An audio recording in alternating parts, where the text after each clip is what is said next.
Oh, I am so sorry for that. Thank you, everybody. I cannot believe I did that. I had the chat on. I wasn't able to look at it. All right, sound's on now. That is terrible. I apologize for that. So you guys couldn't hear anything. You didn't hear the national anthem. You didn't hear anything. I had everything turned off because I didn't stream last weekend on Friday and Saturday for the Xfinity and Cup race at Bristol, so I had OBS's mic turned off when I was editing videos those nights and just completely forgot to turn it back on. The mic was plugged in the whole time. It was just muted. Well, I apologize for that. I went through the entire pre-race. I just went through the starting lineup, the point standings. We missed the national anthem, apparently. I apologize for that, everybody. That was bad. I've had the mic muted on me before, but never for that long of a period of time. Like, I was literally live for 10 minutes before I realized it. It scared the crap out of me. I thought I had the volume turned down all the way. That's great. Well, shout outs to those of you that stuck through it and are watching right now. Terry Lewis, Shane Richards, Robert Goodrich, Frank Powers, Braden Taylor, Abe Benton, Bam Hall, and many others. Welcome to the stream. All right, I'm going to try to blow through this as quick as I can now. I did all the major talking points already, but now that the engines are already fired and we're going to be going green soon, I don't have a lot of time to try to re-go through everything. Leaving off from where we were at Bristol last week, basically covered that Lane Riggs was the most defending winner of that race, came back from a spin and win on lap 1. He's locked into the next round of the playoffs. This is the round of 10 finale, so the round of 8 will kickstart in 2 weeks' time at Charlotte for the Roval race in 2 weeks. The two drivers below the cutoff line, Jake Garcia, Chandler Smith, minus 14 for Garcia, minus 24 for Chandler Smith. You'll see those playoff standings scrolling at the top of the screen today. I will be making edits to those point standings at the end of both stages based off of who scores points in the first 2 stages of the race. So then when we get to the final stage, we'll have the exact number of how many positions so-and-so would have to beat whatever driver around the cut line to make it in on points. Should hire sign language translator. Yeah, I don't have the money for that. B, hopefully, I wouldn't need to do that again. I'll talk about the Bristol trip in a little bit. I got to get through this pre-race stuff now that I'm crapped. I would have had more time to talk about it. I literally finished everything with the pre-race.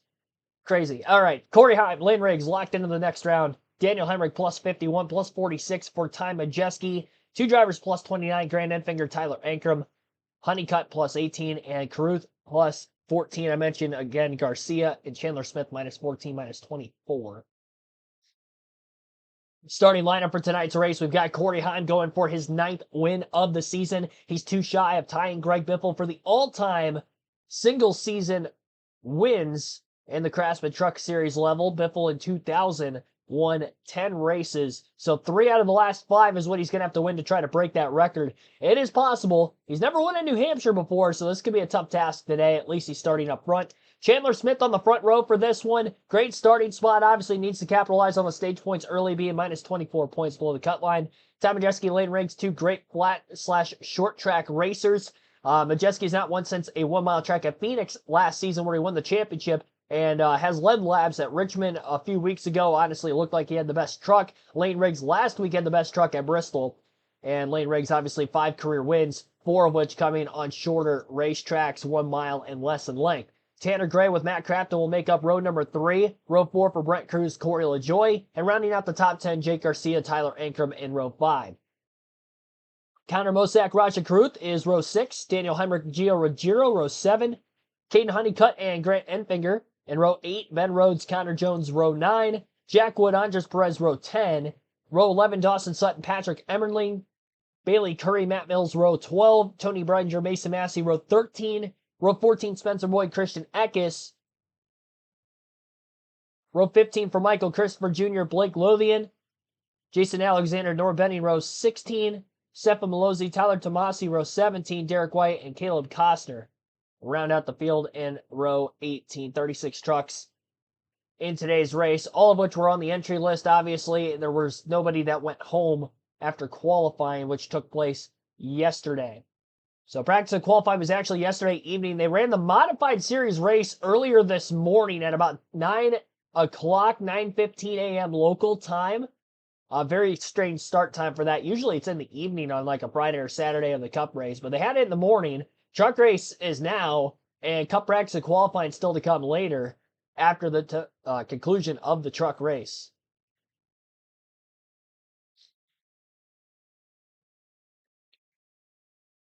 Yep, last race of the first round for the playoffs today for the trucks. Be sure to hit the like button if you haven't done so yet. We'll try to get to 50 likes as our goal for the stream. We did not get there for Bristol last week, but that was a Thursday night. Kind of a rare night to have a NASCAR race. It was actually the only Thursday race for the Truck Series this season and most seasons with the Bristol night race weekend. First live commentary stream since last Thursday as well. If you haven't checked out any of the race highlight videos that I uploaded from the Xfinity and Cup races at Bristol for my seats and the grandstands last weekend, definitely go and make sure you do so. I couldn't get the Cup race uploaded until Monday morning because the Wi-Fi was just so bad at Bristol and I wasn't at the hotel long enough into Sunday morning and with the drive back home. The Xfinity uploaded the following morning on the Saturday of the Cup race. It was actually about noon by the time it actually uploaded, so a lot later uploads for those. I got done editing and stuff as soon as I got back from the track, but I just did not have great internet connection at the hotel I was at, so I know a lot of you probably missed out on those as a result of which, but they have been up for about a week now. So just putting that out there. Steve, welcome to the stream. I didn't give you a shout out. Yeah, Bristol Trip was fun. I'm glad the Cup race turned out the way it did. I was cautiously optimistic. I love Bristol, and I've been there for Bristol a couple times. The next gen era, I've been there for one concrete race in the fall. I didn't think it was as bad in person, but this was definitely the most wild NASCAR race I've been to as far as just how vastly different it was. I've never seen that much fall off in any kind of a race in general, local short tracks growing up or other NASCAR races I've been to in person where there was that much excessive fall off. So that was different for that reason.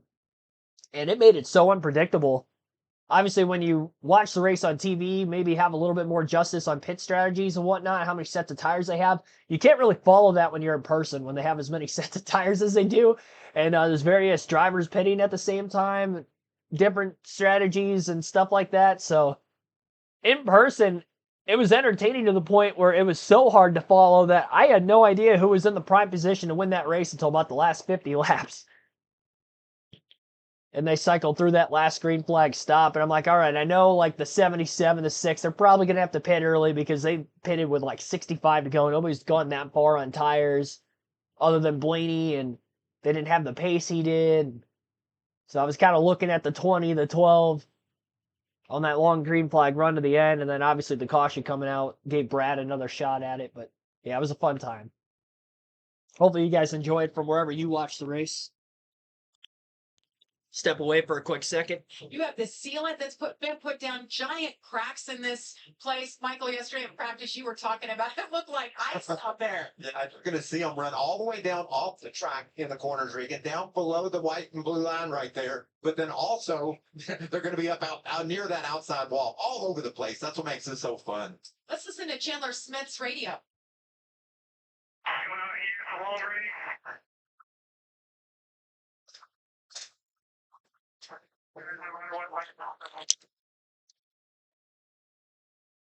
Nice little pep talk there by the driver to his team. I like hearing that out of Chandler Smith, and he knows what he's up against today. Yeah, there's an outside chance to point his way in, but the reality is you control your own destiny. Yeah, James Parker, the race is starting really any second now. They gave him the 1 to go signal, and they're currently working their way into turns 3 and 4.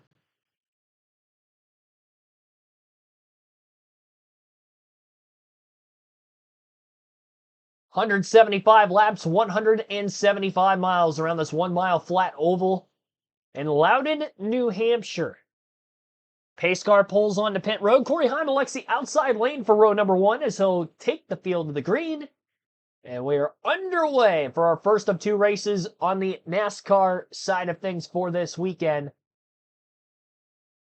As the field barrels off into turns 1 and 2, already contact with the leaders in the first turn. Chandler Smith clipping the left rear of Corey Heim. We got a couple trucks spinning further back, and there's significant damage to both Brett Cruz, Tanner Gray, and I believe Connor Mosack up off the exit of turn 2. I saw the 15 truck spinning out of the far, wide shot off of the main lens from the camera. So I don't know exactly how it started. I would assume there was contact. Gray had a good qualifying position. And it looked like he slipped up the track in 1 and 2 just like Chandler Smith did. Ended up getting contacted both with Matt Crafton to his outside and then from behind as well. Turned Gray around. A couple other trucks kind of slammed into him as they couldn't get on the binders in time, and we already have an early wreck. Bit of damage there for Connor Mosack. Looks like all the They're cutting the commercial already. Well, go figure. They show 1 replay. We're on lap 2, and we have a commercial. I expect no less from Fox. Corey Heim leads the opening lap of the race from the pole. They were actually going to be 3 wide off turn 2 for the lead. Majeski slipped underneath the 38 and the 11 because of the contact that was made, but with the quick yellow, he couldn't capitalize off of it. Otherwise, he might have had momentum to get by both of them. Caution just a little too soon for Majeski's liking. Chandler Smith, I get he's got to go hard, but the way the first 2 races have ended for him with early DNFs in stage 1, he's not getting stage points. That's the reason he's minus 24, despite having a pretty healthy cushion coming into the playoffs on the 2 drivers who would have been below the cutoff line when we started the postseason a couple races ago. I believe he was around 20 or so points above the cut line. He was the number 3 seed and just, again, 2 DNFs with no stage points because of how early those DNFs have taken place. He's lucky he's not more than 24 points below the cutoff line. He's lucky that there's been help with other drivers having poor performances or mediocre at best performances that he doesn't have a bigger hole to dig out of. Like, he does not have to win this race today, but if he runs top 2 or 3 the entire race, he's going to get himself in a good spot by the final stage off the stage points alone. And he could be within single digits and only have to beat, a Raja Kruth or a Caden Honeycutt by a couple spots at the end of the race to actually get in. But he almost threw it away on the opening lap already. And he very easily, if Corey Heim didn't give him more room, could have taken out both himself and the 11. And what exactly ended up happening with him is exactly what Tanner Gray did, which caused the incident. If Majeski would have been right on the back bumper, rather than to the inside of the 38 when he slipped up, that same incident would have happened at the very front of the pack. Series, we've seen a lap 1 incident. Turns 3 and 4 on the opening lap is when Lane Riggs went for a spin and came back to win. I don't think Tanner Gray is going to come back and win this race with the spin. He does have a little bit of damage. He doesn't have nearly as much as Mosack and Cruz. Mosack's already a couple laps down. He might be out of the race. We'll see if Cruz and Gray can continue in. Cruz driving part-time for both ARCA and the Truck Series this season. A pretty decent performance last week at Bristol, but not a good start. Innocent bystander in today's opening lap crash.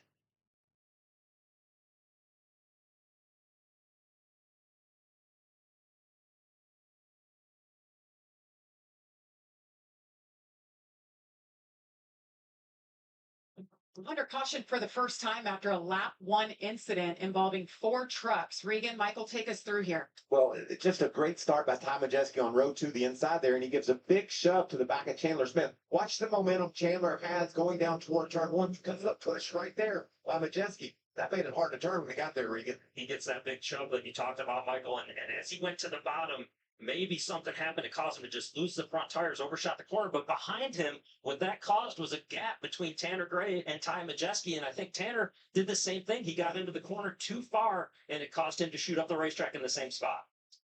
Let's listen to Chandler Smith's radio.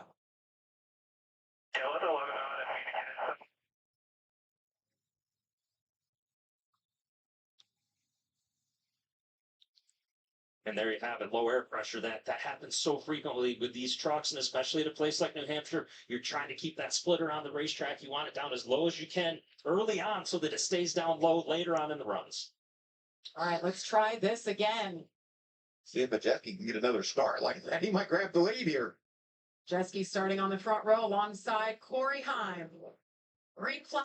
All right, back to racing again. Green flag in the air. All the playoff drivers, all 10 of them in the top 14 spots. I think that's the best collective effort they've had for qualifying of these first 3 races of the playoffs. A lot simpler start at the front of the field, although Chandler Smith not a great launch this time either. Ty Majeski will get by him through turns 1 and 2, and the front row motorsport Ford of Smith falls back to 3rd. Matt Craftsman allowing a truck underneath him through 3 and 4 after qualifying in row 3 for this one. Playoff driver Tyler Ankrum is underneath him. Raja Carruth right in his rearview mirror.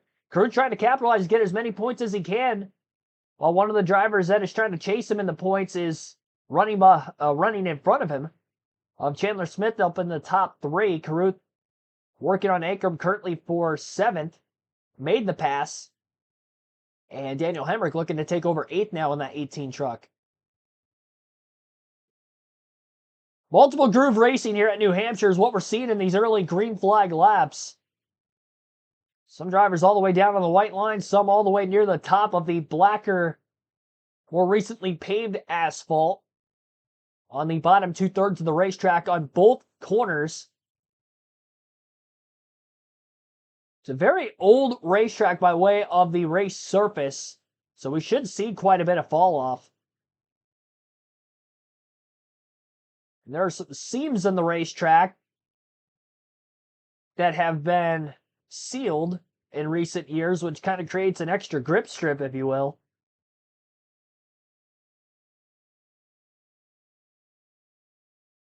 Four-tenth of a second lead for Heim in the early laps. He's led every lap from the pole. Again, he led under caution for the first few. Only 4 laps of caution for the opening lap incident. And the top 5 in the running order at lap 10 now is Corey Heim in the lead, Ty Majeski 2nd, Chandler Smith in 3rd, Lane Riggs 4th, and Corey LaJoie in 5th. Top 2 pulling away from everybody else. Majeski looks like he's putting some pressure on Corey Heim, kind of trading lap times back and forth at the front of the pack.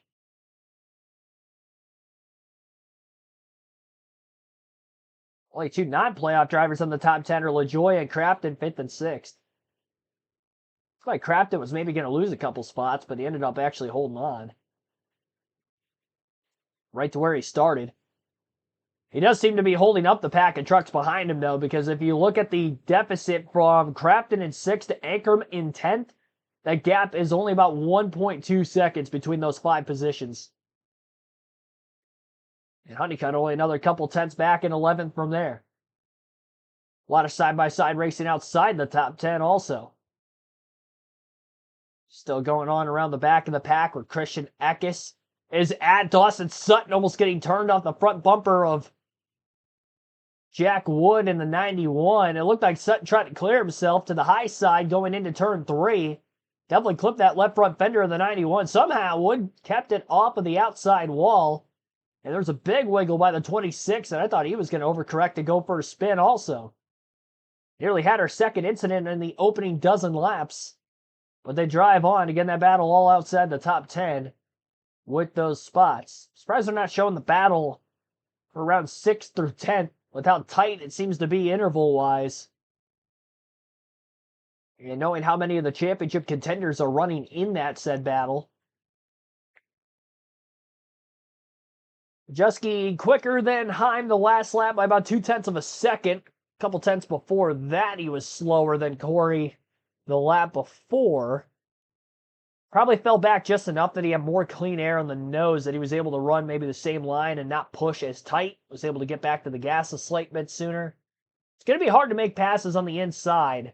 Outside is definitely the preferred line on most racetracks when it's a low grip or higher banking, just because you get the straighter drive off. You can get back to the throttle sooner than the car on the bottom, especially when running side by side. You just get pinched off too much when you're on the bottom lane of the racetrack. The ones who can drive that bottom lane the best and actually have the grip level to make passes, obviously, are going to be the ones to beat. And a lot of those guys qualified at the front of the pack anyway. think Carruth is doing a good enough job right now in 7th. Obviously, the big thing for him is hoping Chandler Smith doesn't go out and win this race, because if he does, he's going to have to outpoint Caden Honeycutt by 4 points, which is definitely doable, and he might be able to make all that up here in this opening stage of 55 laps, because Carruth's in 7th for 4 points, and Honeycutt's in 11th, which would score 0. Our stage 1 is only 55 laps. Stage 2 will be another 55 to take us to lap 110, and then 65 laps for stage 3, so all relatively even in length. They will not have to pit for fuel or tire purposes during the stage if it stays green. Caution periods obviously will dictate who comes in and who stays out for the pit stop sequences, as limited sets of tires are used obviously for the truck and Xfinity races compared to that of Cup.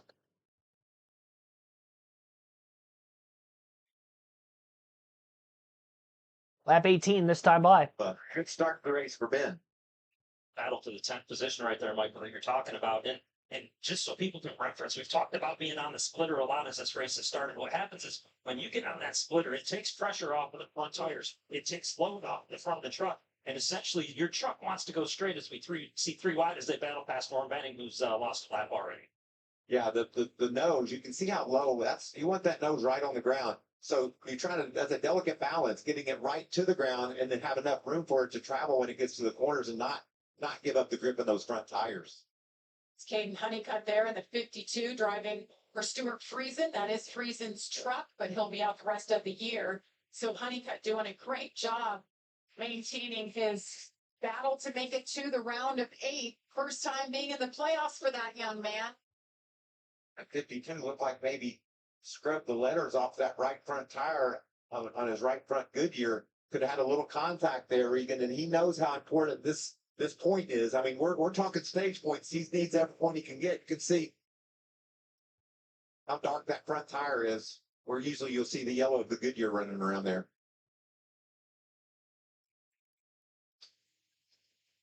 Corey Heim continues to lead here at New Hampshire. Ty Majeski second. Chandler Smith, Lane Riggs, Corey LaJoy. There's Stuart Friesen sitting on a pit box, enjoying what he's seeing out of his teammates. Yeah, first week, Friesen's been back at the racetrack since recovering from injury from a dirt car racing accident about a month and a half to 2 months ago now, which took him out for the remainder of the season. That's why Caden Honeycutt is now in the 52 truck to finish out the year for the Friesen Hallmark team. Corey Heim has led every lap still and has a 6/10 of a second lead over Ty Majeski, 3.2 seconds to Chandler Smith in third, and 3.9 seconds to the 4th place truck of Lane Riggs. Corey LaJoy, 7 seconds back in 5th, 8.8 seconds back for the 88 of Matt Crafton. Raj Carruth, 9.4 seconds back in 7th, Daniel Hemrick, 10.4 seconds back in 8th, 9th place Jake Garcia, 11.6 seconds off the lead, and Tyler Ankrum, 12.2 seconds off the lead, rounding out the top 10. Just over 20 laps complete and about 14 plus minutes into the race. Again, that lone caution at lap 1, turns 1 and 2 involving Tanner Gray, Connor Mosack, and Brett Cruz. Gray has pulled off the racetrack. He's 7 laps down following the incident. Connor Mosack out of the race from lap 1, so did not even complete a lap today. Mosack is going to end up finishing in last if he can't get the truck back out there. Stefan Malozzi pulled off the racetrack, as we've kind of seen with start and park efforts this season for him.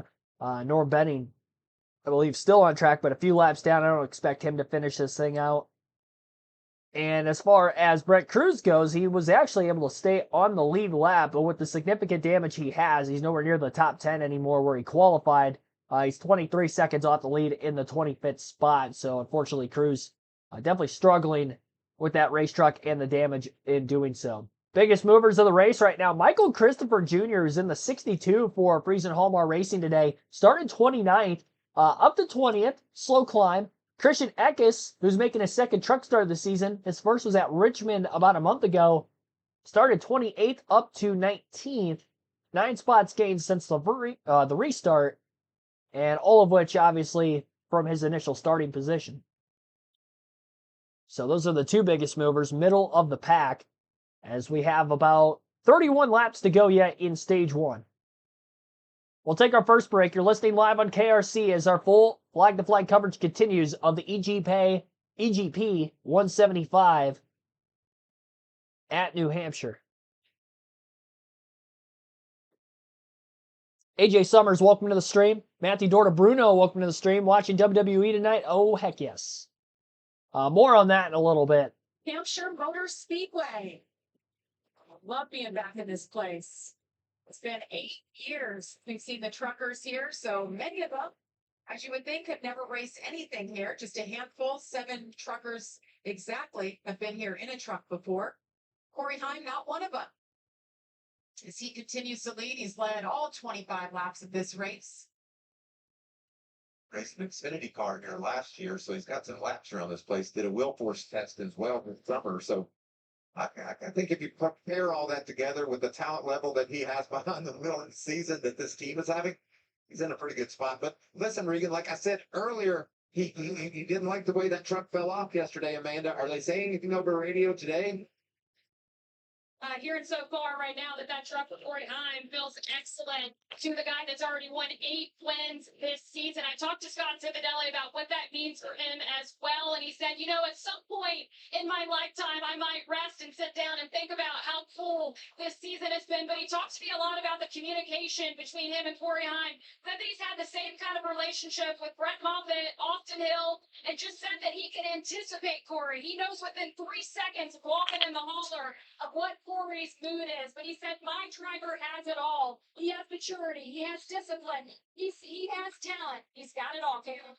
Well, another driver who seems to have it all right now is Ty Majeski. I spoke with him earlier about the consistency they've had through the summer months, and he said it feels like shades of 2024. Of course, he's referring to when they won the championship. But I asked what has contributed to that, and he said, really, we haven't done anything differently. It's just things have been going right for me. But he said, this is my first time here, but he made a call to Josh Berry, Cup Series driver, short track racer, to get some insight about this racetrack. He said, particularly those bumps in turn 3, but he believes this track will be in his comfort zone, and so far it does appear that way. He said, we're 36 points above the cut. We feel comfortable enough that we could give up stage points if we want for a race win.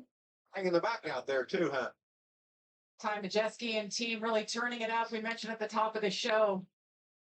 Time to peak right now, and they are 7 straight top 10 finishes. Still looking for that elusive win, which I think is a little surprising for this team. Maybe a little surprised, Jamie, but it's right around the corner. You can't have the consistency that he's been showing up without eventually that win breaking through and getting that win. And it could snowball for him. I know we're late in the season, but all it takes is getting hot at the right time. And that 98 truck has been so solid right now. The competitors know that he's there. They're keeping an eye on him, right? Corey Heim sees him in his rearview mirror, and he's keeping an eye on what he's doing. 26 laps to go here in stage number 1. How frustrating is that, Regan? Though he gets right there and then catches a lap truck and loses 4 or 5 truck lengths, but he can keep that 11 truck in his sights, and he knows if he makes a good corner, how much he picks up on that 11 truck. Well, that's going to put some importance, right, Michael, on these first pit stops when we get to them here in about 15 laps. It's going to mean basically that you have got to be perfect. If you only get to pit road 2 times, you and the crew chief are going to have to be perfect because you won't get a lot of opportunity to make that adjustment to close up that gap that you have right now.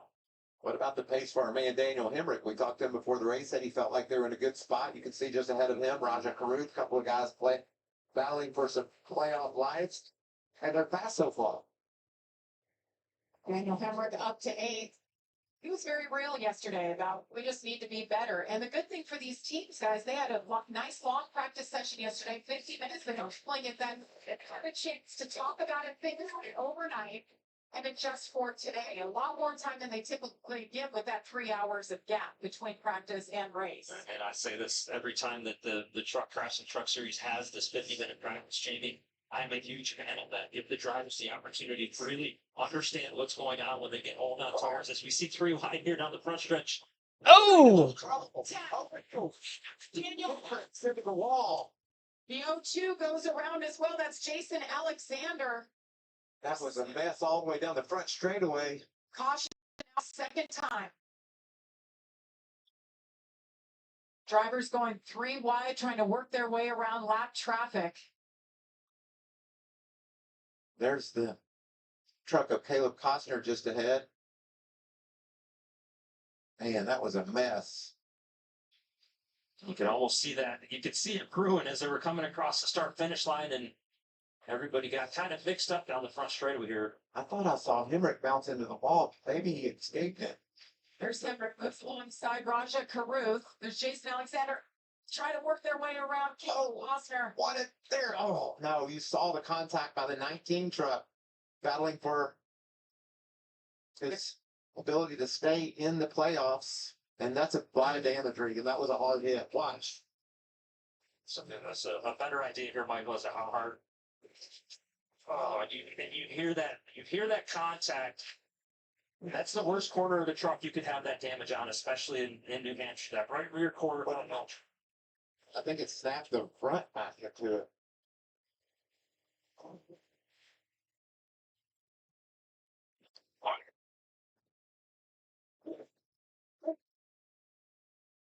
He Jeez. and Caleb Costner got together that started that mess, but darn, Daniel Hemrick was the guy that paid the price for it. See Jason Alexander heartbroken over this opportunity. He doesn't get to run in the truck series all the time. We'll be back after this. Small team, small budget as well there for the O2 team. Taken out in this incident, kind of a innocent bystander situation with the contact underneath him with a little bit of extra battling for multiple drivers who were well off of the lead lap. It could have been an avoidable incident and also taking out innocent bystander, obviously, with that being the lead lap truck, Daniel Hemrick, who's in 7th. Michael Waltrip alluded to on the broadcast that, this may affect his ability to stay in the playoffs. Hemrick was 51 points above the cut line coming in. It's going to take an utter miracle for him to get eliminated today. It would probably have to take a driver below the cutoff line winning. Everybody else that's in the playoffs behind him scoring a ton of stage points and race finishing points, considering he's the highest in the point standings coming in, plus 51, and not like around the cut line plus 51. It's a little bit of a different scenario for him. He'll be just fine. I'm going to say I'm like 99.5% sure that Daniel Hemrick is moving on into the next round, even with this early incident. And he may even be able to continue on in the race. Just if they keep him on the lead lap alone, he only falls to 24th. Which would score him enough points to get in, even if we had a new winner and everything else that I mentioned happens already.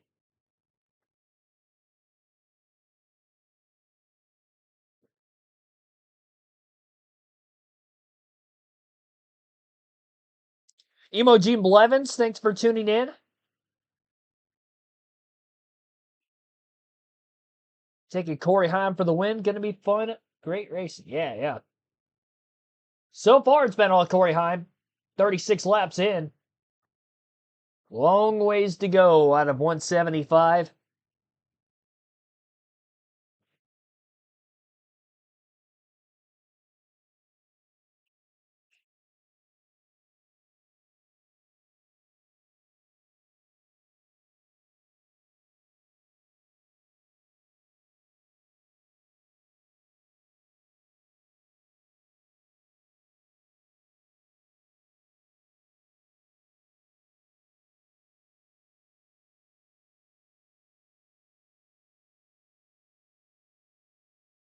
Right. Yeah, just wait for them to come back for commercial now. We'll have less than 20 laps to go by the time we get everything cleaned up and back to racing. EJP 175, where you see the aftermath of Jason Alexander's O2 truck. We're under caution for the second time, guys. One of our playoff drivers, Daniel Hemrick, caught up in it, goes around because 2 lap trucks got together. Let's see. I'm in the pit road. Let's see Like what. to go. I think so.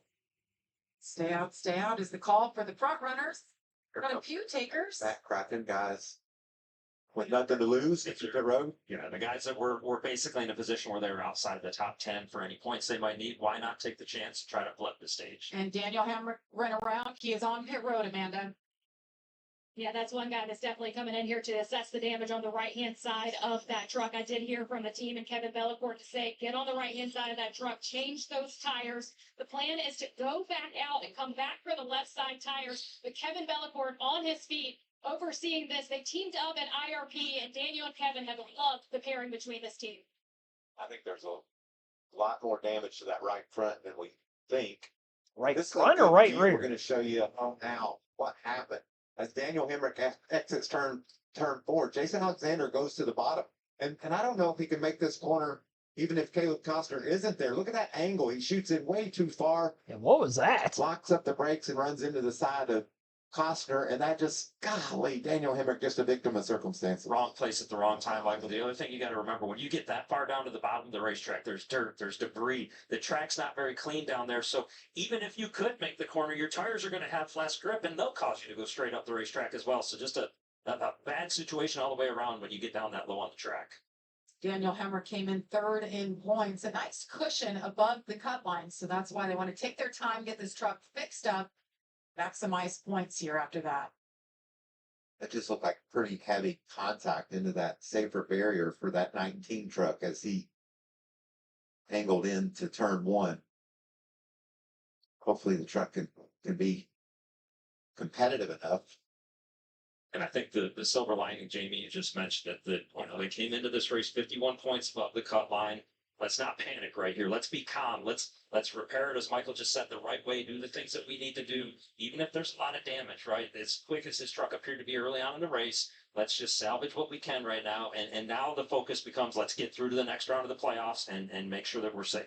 And Daniel right now is trying to fill out anything he can to tell the team about what he's feeling. I know the speed's reduced, but he's a veteran. He can say, well, the toe's off, or I've got a problem with the right front, whatever it might be. A lot of communication going on right now with Daniel Hemrick and his team. Well, tomorrow it's a Fox NFL doubleheader. It starts with a rematch of last year's playoff classic between the Rams and the Eagles, or other regional action in your area. Then it's America's game of the week as Dak and the Cowboys take on Caleb Williams and the Bears, or Cardinals and Niners. Check the local listings for games in your area. Again, that's only on Fox Sunday. Carolina Panthers in action against the Atlanta Falcons. Little Interstate 85 rivalry, not too far apart, the two cities. So always fun when those two teams get together. Sorry about your Broncos. Colts were on it last week. Let's get an update. Caitlin. Well, Jamie, Stuart Friesen is once again here at the racetrack. Great to see you for the first time in quite a while being here. How has it been being back at the track and working with the team firsthand? Oh, it's been awesome to be back here at the track and see all my peers and teammates here. So no pain at the racetrack. It's been awesome to be here with Michael. Big thanks to USNE Power, Palmar, Mohawk, all our great partners and teammates. And kid's doing a good job so far. Looks just like Uncle Teddy out there, smooth and collected. Great to have you back. Stuart Friesen there observing his teams today at Loudon, Jamie. Yeah, and his teams are doing great right now, running 9th and 11th. How about Christopher Jr.? He saw something in this young man. Oh, He's yeah. putting on a show today. He's doing a great job. Teddy, we all miss Ted Christopher, modified champion. And it's good to see him. Stewart at the racetrack. Talked to him this morning. He said, Mike, I learned I really do love racing. It feels so good to be back in the track, he said. No pain at the racetrack. Gotta love it. I don't think we ever doubted how much Stuart Friesen loved racing, as much time as he spends at dirt tracks as well as in the Craftsman Truck Series. But man, it's so great to see his smile and just, what's the best thing for a driver if you do have something go on? Get to the racetrack. Great. Corey Himes enjoying his day. He's led all 40 laps so far. Ty Majeski, Chandler Smith, Lane Briggs, Corey LaJoy. No change up front.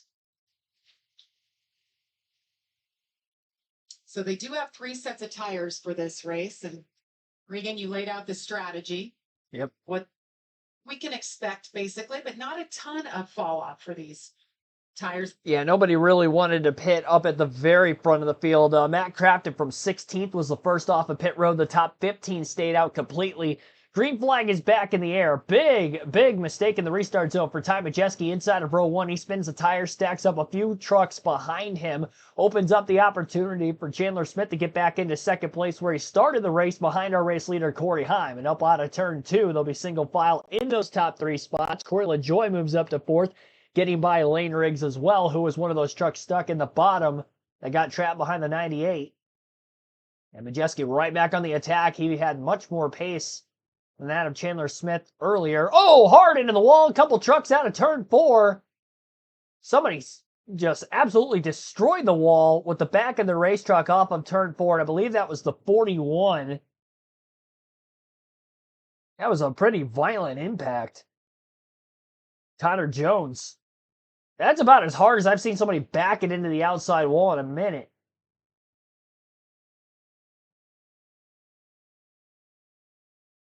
He is dropping the window net and getting out of the truck under his own power at the moment. Or when Wow. you get sideways here, you know that it's going to be difficult to keep it off the wall and some big impacts. Let's look back at the moment. 3 wide. There's a little contact by the 62 of Christopher into, I guess, and it shot Christian up. Did you think Connor might have been? That just looked like a racing deal. It's happened a little bit prior to that, but so often at Loudon, Michael, we see that, right? Somebody goes down to the flat, and you'll see trucks and almost getting all the way down by the grass at times. And Watch the 4.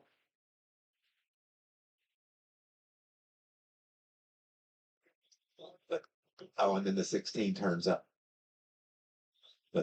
And then the 16 turns up into the 41. It's just a racing deal there. The 62 didn't do anything overly aggressive.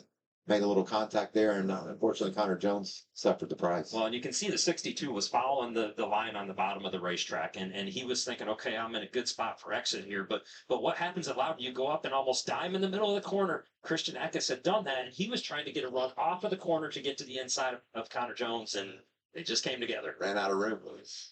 Under caution here. I will say the 62 didn't float up the racetrack. His left side tires were actually slightly below that painted blue line, kind of indicating the regular racing line to the apron. And kind of like Regan Smith was stating that the other two were trying to kind of diamond the corner off, and they all merged together. Didn't get a great look on the replay side of things of how hard that the 41 of Connor Jones backed it into the outside wall. That initial camera angle that I saw, that was a pretty wicked hit. And again, he did get out of the car under his own power. Clearly under caution. 3rd time of stage 1. This will not take us to the stage break. We still have 11 laps to go. So looking like 4 cautions at least in the first 55 laps today. It's the first truck race at New Hampshire in 8 years. Then we go to the Roval for the first time for the next truck race, and then Talladega. A lot of wild races, to say the least, on the schedule here over this 3-race stretch. They survived Bristol. Bristol wasn't as wild. And after Dega, they got Martinsville, which we know for the Truck Series is kind of a crapshoot most of the time. So it is between today and then the next 3 races after this for the Truck Series, it's going to be wild, to say the least, for all the right and or wrong reasons as we get to the closing stretch of the season. The championship race at Phoenix might be the most tame one of the last 5. And we've even seen that get out of control in recent years too.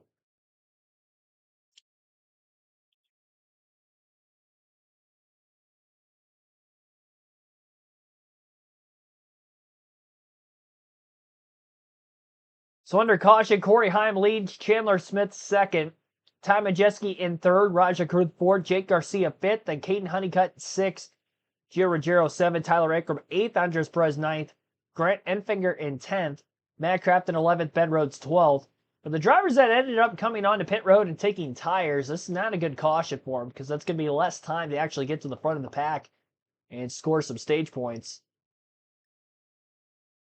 I'm not sure how many playoff drivers actually tried that strategy. Lane Riggs may have been one. Maybe trying to capitalize so he can get a playoff point since he's locked into the next round. But he's still back in 22nd because the caution came out first lap after the restart. He didn't really go anywhere.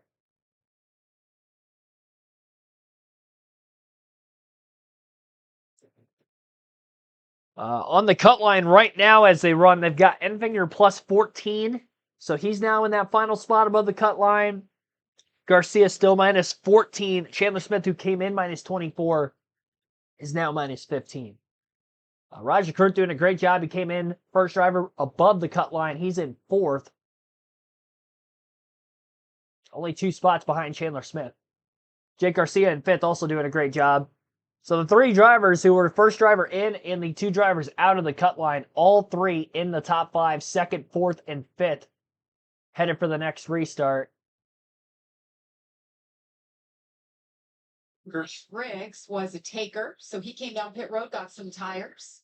And Michael, you and I were talking about it. Lane Riggs, as we see the chews going on right now, and Ty Majeski back to the bottom again. We saw him struggle with the wheel spin on the previous restart, but you and I talked about it. Lane Riggs, well, why would he come to pit road right there? Well, number one, he's going to try and flip the stage and see if he can't get in a better position as we start stage 2 in a little bit. And I know we've still got to get through these next 6-7 laps prior to that, but maybe be able to flip the stage. And he wasn't in a position where it looked like he would be able to get past Corey Heim. He doesn't need stage points. All he wants is those playoff points to continue on. So evidently, Dylan DeBello made the option to go ahead and do that. Well, you called it in your Ram race preview about all the different flipping of the strategies that we were going to see. And we're going to see it all day long. And worst case scenario was a caution about 10 laps to go on the stage, and that's what we got, a couple of them. As we were talking about Mike Christopher Jr., it was just on a roll. Up lurking in the top 10. He got a restart violation on the last restart, so he has to start at the tail. Well, that's tough to get a restart lane violation and then be in kind of one of the contributing factors of causing the incident when you weren't even racing for position. A green flag is back in the air on the restart. 7 laps to go in stage 1. Corey Heim getting a great push from behind by Chandler Smith, who's really trying to score as many stage points as he can, trying to stay in front of the 98 for second at the very least. 3 and nearly 4 wide through the center of turns 1 and 2 as they get up off the exit of the corner, merging with drivers on fresh tires versus those on old. Drag race for second between Smith and Majeski into turn 3. Jake Garcia also side by side still with Caruth. Caruth wins that battle for 4th. Smith hangs on for 2nd in front of Majeski. Still a few 3 wide battles up off of turn 4 as they come to the conclusion of the opening lap following the restart. And that will probably continue on for at least a few more laps here, until we start to see some of those drivers on fresh tires cycle closer to the front of the field. Roger Caruth closing in on Ty Majeski, who's struggling to try to get by the 38. Majeski was able to keep up with Corey Heim, but couldn't roll quick enough to get underneath him, and now we're under caution again. Another crash, and this time it's the 69 truck who has cracked the wall pretty hard in turns 1 and 2. Our 4th caution already at lap 50 with 5 laps to go in the stage. That's Derek White in the 69. Much to the right rear, not sure He's got a ton of how he managed to find the contact there, but The left ain't like real either. blow right front. Yeah, something broke. Something broke in Just that row race. up, looks like there. Possibly. Maybe is that the front tires locked up, Regan? I mean, you see the tire marks on the track. The front tires definitely appeared to be locked up, and is not sure if it's because he got to the brake pedal so hard because he knew he had a problem going in. Yeah, maybe that was the deal. He smelled the smoke and knew he had a problem and locked up the tires. Derek White, the Canadian driver, in the field for the 3rd time this season. As he climbs from his truck, we're under caution for the 4th time, and this will end stage 1. I want to give an update on Daniel Hemrick. I was watching his lap times, guys. He's okay. That truck was running some competitive time. So as hard as he hit that wall, I think the Napa truck's going to be all right. So at the end of stage number 1, that is Corey Heim's 18th stage win of 2025. Damn. We'll have pit stops on the other side of the break. 18?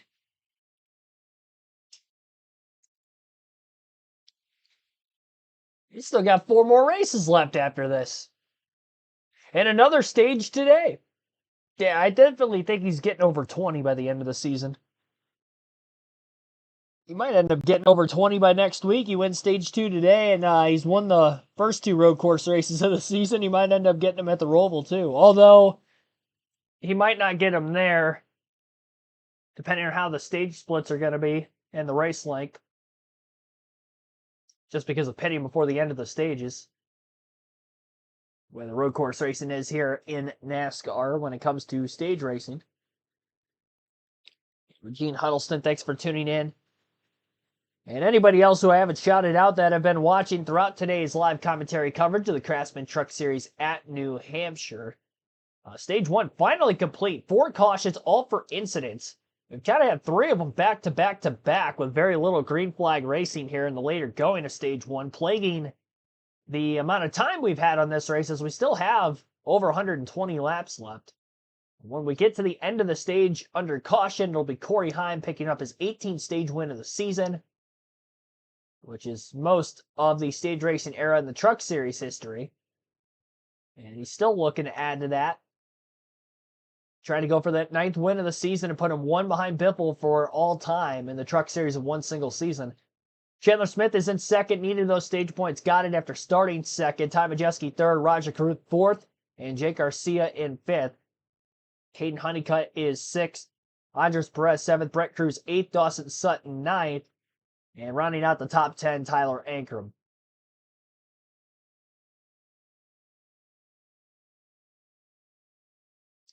Yeah, definitely hit that like button, subscribe for more NASCAR content. Coming into the stream today, we were only 6 subs away from 6,600. So see if we can get to 6,600 on this stream.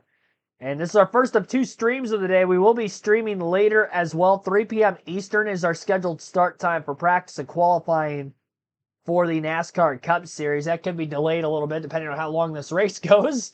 And we continue to have a lot of cautions, which so far, again, 4 of them. First truck race in 8 years at New Hampshire. And we've definitely seen calamity, to say the least.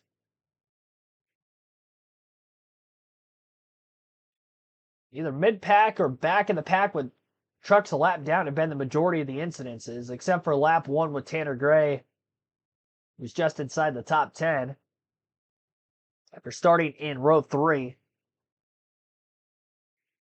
We're under caution for the 4th time. As we mentioned, stage 1 ending under caution. Pit road will quickly open. Final lap of stage 1. There's been a lot that has happened. A lot of trucks have gone around. We've had a lot to dive into. Well, we talked about it in our pre-race track description, how wild the restarts are going to be because of this crazy surface that these guys are racing on. And man, it's been all of that. And we've got potential to mix it up again here after we finish this stage off to get set for the next restart, because there are some trucks that, based on the strategy when they pitted already, we would expect maybe could stay out. We know the top 6 are definitely going to pit right now as we sit here all the way back to Caden Honeycutt once the pits do open and they complete the stage. But it could mix it up and put some guys up front that have not been up there yet today on potentially older tires. Yeah, I think Andres Perez and maybe Brent Cruz are going to be starting on row 1, and we saw Brent around backwards earlier today. So yeah, that just shows you how wild things have been today. So it is officially official that Corey Heim picks up stage number 1. So you see there in the pylon, Grant Enfinger, Daniel Hemrick, Lane Riggs, 0 stage points there for them, and nobody clinches a spot in the round of 8 after stage 1, which there was an option. Daniel Hemrick could have done that. I'm impressed. I really felt like Daniel was going to struggle, but I was watching lap times, Regan, and I think he's in the game still. So what could have been devastating for that team, I think they might have survived. The team did a nice job taking their time fixing that truck up on the right side. I think a squirrel just fell from the tree outside my house. You know, of all the tires around that cut line, we're looking right now at, Chandler Smith in second there, Roger Caruth in third place right there, Jake Garcia right behind him in 5th, and Caden Honeycutt in 6th. They were the drivers that were the most nervous about that first stage, either trying to gain or lose those additional points that were available. And they all finished right there on top of each other. So we're starting to get just a little bit more clarity in terms of what each of these drivers are going to have to do as the race plays out. And I would say Chandler Smith right now has maybe taken this from hey, we could point our way in potentially if everything goes perfect to, hey, what do we have to do to win the race? Because that's going to be our only path right now. There's that beautiful 38 Long John Silver's 4. I mean, as Long John Silver's in forever. Corey Heim didn't fall off a bit during that first stage, did you, Regan? I know we had a lot of caution laps, but still solid run for that 11 truck car. Let's listen to Chandler Smith's radio. Point situation.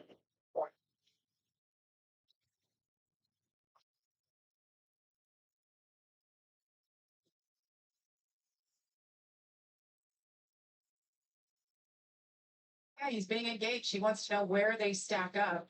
Chandler Smith came in here in 10th in the final spot, below the cut line, minus 24. So he's gaining on it, but he's going to have to do more than that as long as Corey Heim is running as well as he has. He's led all laps so far today, and you're headed your way, Caitlin.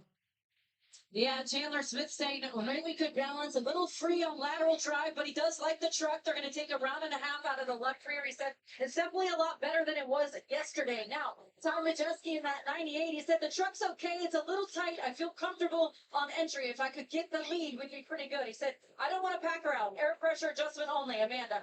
71, his pit stop is underway. He told me that the truck doesn't need to be better. I need to be better. Rajah Kurth started this race in 12th. Kurth came into the pits.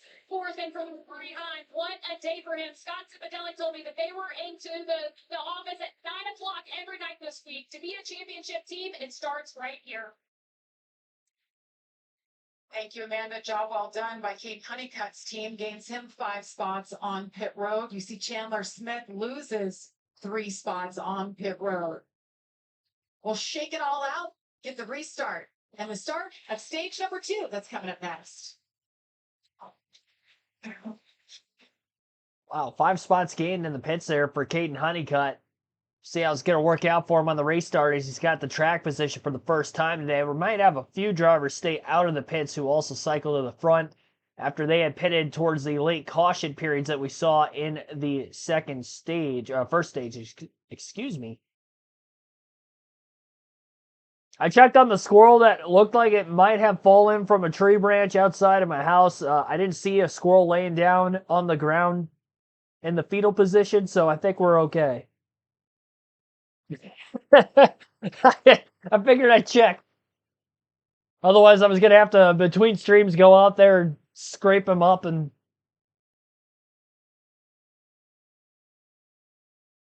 get rid of him. That's a long fall. I'm on the second story. That's a pretty sturdy fall. He might not have fallen. It looked like I saw something fall. There's no way he didn't break any bones. I mean, I guess he landed in grass, but if I fell from the second story landing in grass, I'd definitely have some broken bones. I'm a lot heavier, but still. I almost think it'd be even worse if you were lighter. Bones are so small. That's about the most interesting thing that's happened in the last, real-time 20 minutes of the race.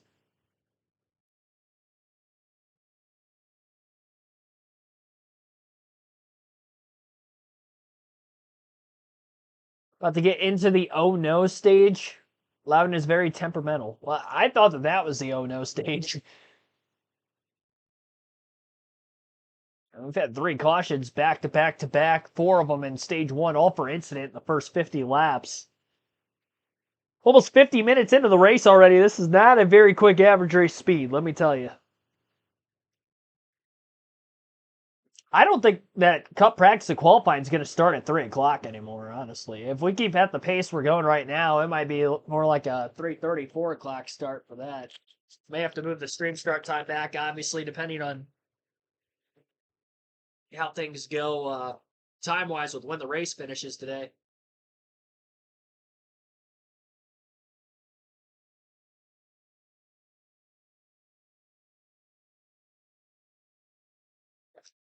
My allergies are kicking my tail today, so if you keep seeing me get up most of the time, it's because I'm going to blow my nose, so I apologize for that. Back from commercial, green flag back in the air as well. Andres Perez and Brent Cruz on the front row for the restart, and that is because they were of the bunch of trucks that stayed out of the pits. Already using a set of tires late in stage 1. 4 wide on the inside, it's Corey Heim. He's got all 4 tires on the apron through the first turn as he tries to charge his way to the front of the pack. Another truck darting down to the bottom right in front of him. That would be Christian Eckes. And that dive bomb 4 wide to the bottom as he uses up the 99 of Ben Rhodes and the 7 of Patrick Emmerling. How was that not a crash? That's the second aggressive move that Eckes has had today that almost costed an incident. Partially involved in one earlier and nearly had another one there. I'm also surprised he's able to just kind of drive off fine with no tire rub. Raja Karut swinging out wide in that upper groove of the racetrack out of turn 2.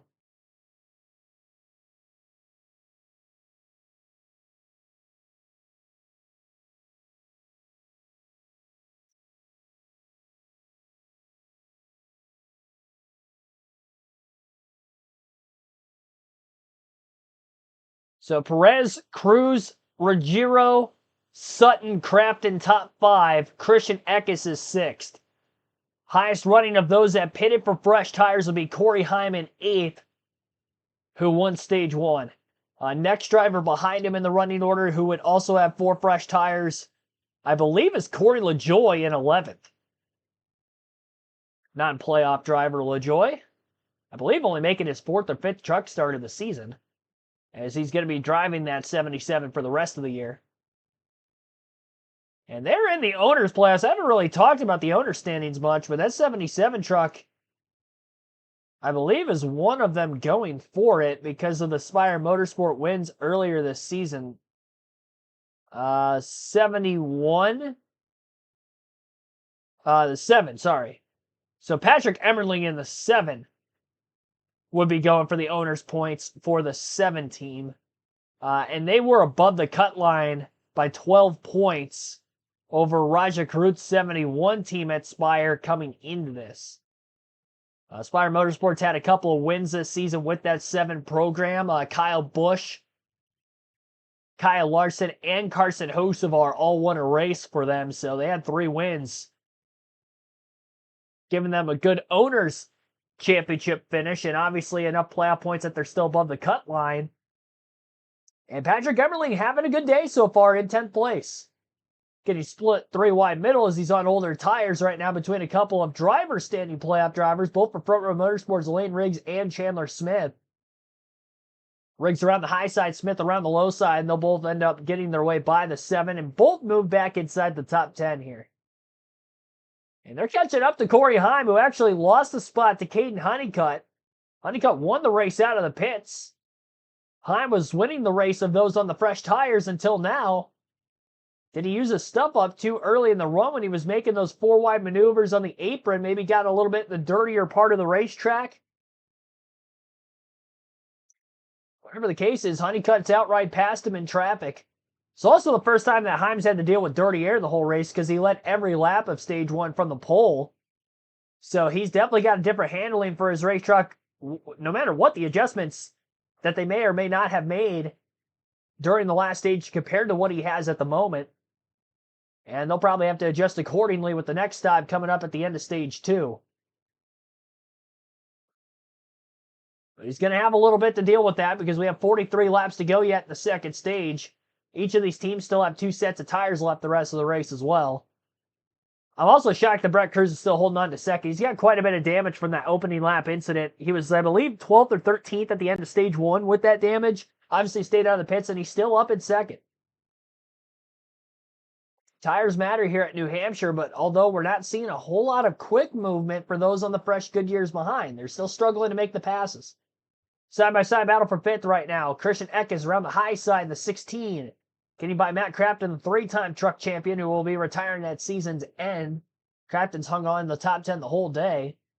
No matter the strategy he's been on, qualified 6th. He's currently in 6th, about to lose the spot to Hemrick. And Hemrick also has damage from earlier, not nearly as much as Brett Cruz, but around the right rear after avoiding an accident with 2 lap trucks in front of him as one of the 4 cautions back in stage 1.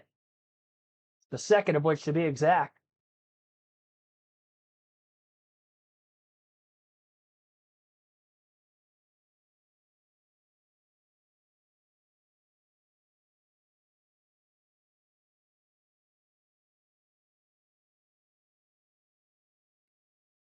And watch Chandler Smith, though. I like the way that truck's turning around the bottom. He's really able to hook the bottom. The contact with that Craftsman on that crack. Jim feels like a punch him back. These past couple laps, everybody's making a little contact. Of course, then I'll join the party. He hit him in the back. Matt doesn't mind that contact, though. It shoved him ahead.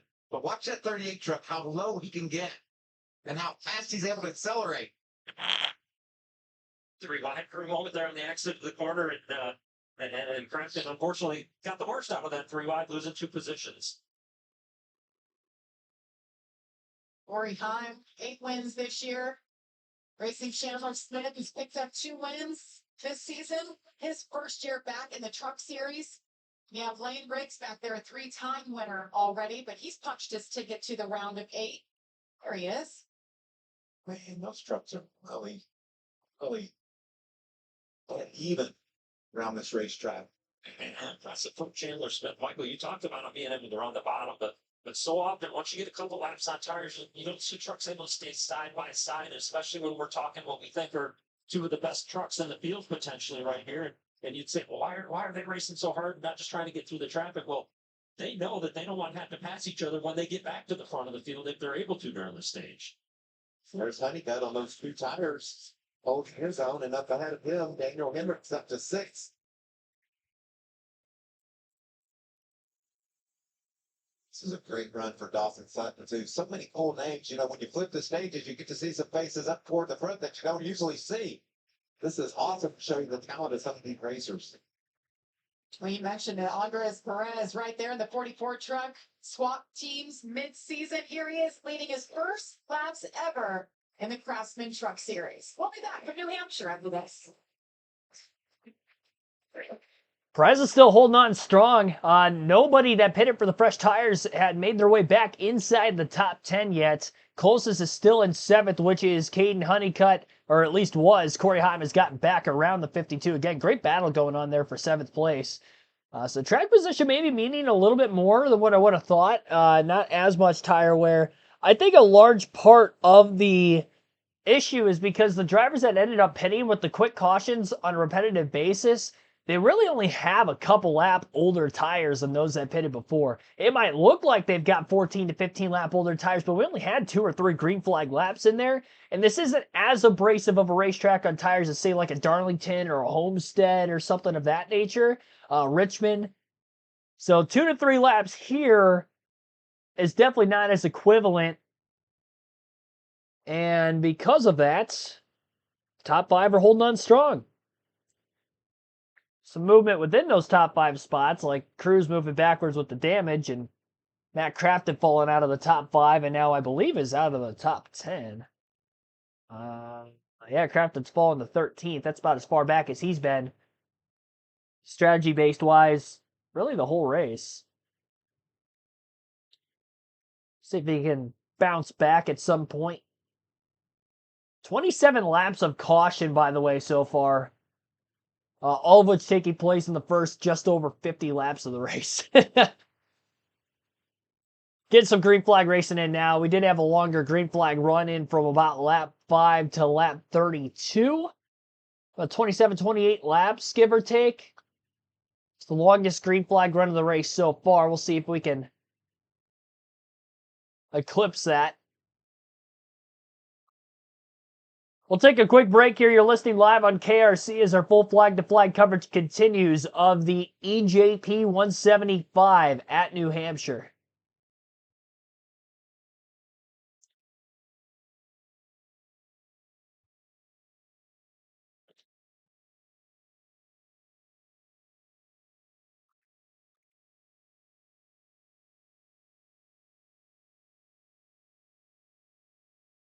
At the end of stage number 2, we will have our diecast showing, and we will also close the chat poll. So if you haven't voted for who you think is going to win today's race, definitely be sure to do so. 31 laps left in the second stage.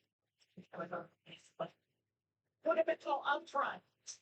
Gio's home track. He said he started racing Bandolero cars here when he was just 17 years old. There's a little quarter-mile track. Remember they set it up down in 1 and 2, and you could run around there? That's how he got started, and this is just This has got to be a dream come true for that young racer. How much fun, Michael, if he could get up here and grab the lead at his home track. And we saw as we were going to break, he was starting to reel in Andres Perez and finished closing that gap up, was able to get to the back bumper as we were coming back from break there. And this is going to be a heck of a battle here. If he can get side by side with him, then he's got to make sure he doesn't overdrive the corner when he gets down to the next one. Yeah, it's so tempting with these tight turns and being right there with the guy to give him a little nudge.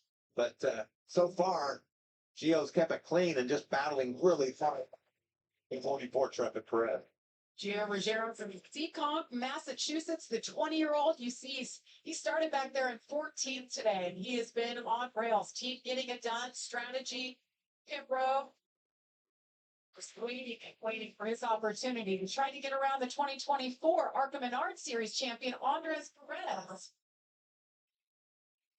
You get to this level of racing, Regan, you're going to have to beat champions. You're going to have to beat kids that have won up to this point. That's what makes it so fun to watch these young racers become a part of the NASCAR landscape. And as we're watching Andres Perez here, put a little bit more of a gap on the Gio right now. But I don't think we can say enough good things about what he's doing. A new team for him, only a few races under their belts, and to have that truck out front, looks like he made a little bit of an adjustment in terms of the line that he's been running on the racetrack once Gio Ruggiero caught him, and that's what you want to see out of a young driver leading a race like this. Make the adjustment, figure out a way to keep yourself up there. And he has a veteran crew chief in Wally Rogers, making a big difference for Andres Perez over there. The 20-year-old out of Mexico City, Mexico. Let's listen to Tom Majeski's radio. Hi, Ellie. Go here. We go here. The guys over that get to drive right into the field. Like we have a huge traffic issue with these trucks. Yeah. Not happy. Ty Majeski back in 18th. Yeah. Well, he knows how this is his bread and butter. We've watched him just be so good on the short tracks, good everywhere, but especially the shorter flat tracks. And oh, what about the squeeze play? Mike Christopher Jr. So, excuse me, coming through. He's passed more trucks today. And if Ty was angry prior to those 2 passes that are getting made on him right now, he's going to be even more angry. But that's something we worried about, Michael. When we saw the field get shaken up like it did right here, it's not more contact off of turn 2. These guys are paddling so hard right now. But as we saw the field get shaken up right there, it's which truck is going to be able to get through the traffic? Who's going to be able to make the moves? Who's going to be able to deal with the balance shift that happened to the truck? And that's exactly what Ty's frustrated with. We heard Caitlin on his pit stop say that he changed one round in the left rear. Evidently, it just wasn't going to work for traffic. How about this lead? They are going anywhere. Gio wants it. He could taste this lead. Hasn't been able to take it away from Perez yet. 25 laps to go in stage number 2. Look at that. Andres is hanging on to that baby, isn't he? Gio's liking what he's seeing. Keep the pressure on him. Try to make him overheat those rear tires and finally make your way by. That's what Gio's thinking. Showing a lot of patience right now, too. And I love the shots. You can really see how hard these drivers are working. It is not easy out there. Even when they're at the front of the field and think you've got everything going just right. You are nonstop under battle in that truck with trying to keep that right rear tire underneath you in a place like Loudon. Got a 19-year-old, a couple 20-year-olds lead this field. How about that? That's love. Meanwhile, Corey Heim has made his way up to the top 5. Here we go. They're going to get there. That's a run that he's had in a while down the back straightaway up the times they've been side by side. Into turn 3. Those trucks bounce around as they enter turn 3. People say that's a really challenging part of this racetrack. Under heavy braking, hit off those bumps, and then trying to stay off the guy you're passing. Into turn 1. Can he get it done here? And what Gio's looking for right here is to get another good exit off of turn 2. If he could go into turn 3 with maybe a wheel out in front of Andres Perez, then he can take a little liberties when he gets to the corners. He can move up the track more, but he's not going to be able to do it. And again, this is everything that we talk about loud. This is the challenge there, is completing that pass even if you're better. Who knows loving seeing this? Dawson son. He's Reeling him back in. He said, you boys keep it up. I'll be right there. He's got that 26 truck running great today. Battle of the rookies. All 3 of them first year full time in the truck series. Putting on a heck of a show for all of us watching. Christian Eck is the veteran of this group, 24 years old, back there in the fourth spot. How about that? He's grown up and moved on. He's in the Xfinity Series. They're not racing this weekend, so he came back to join us in the trucks.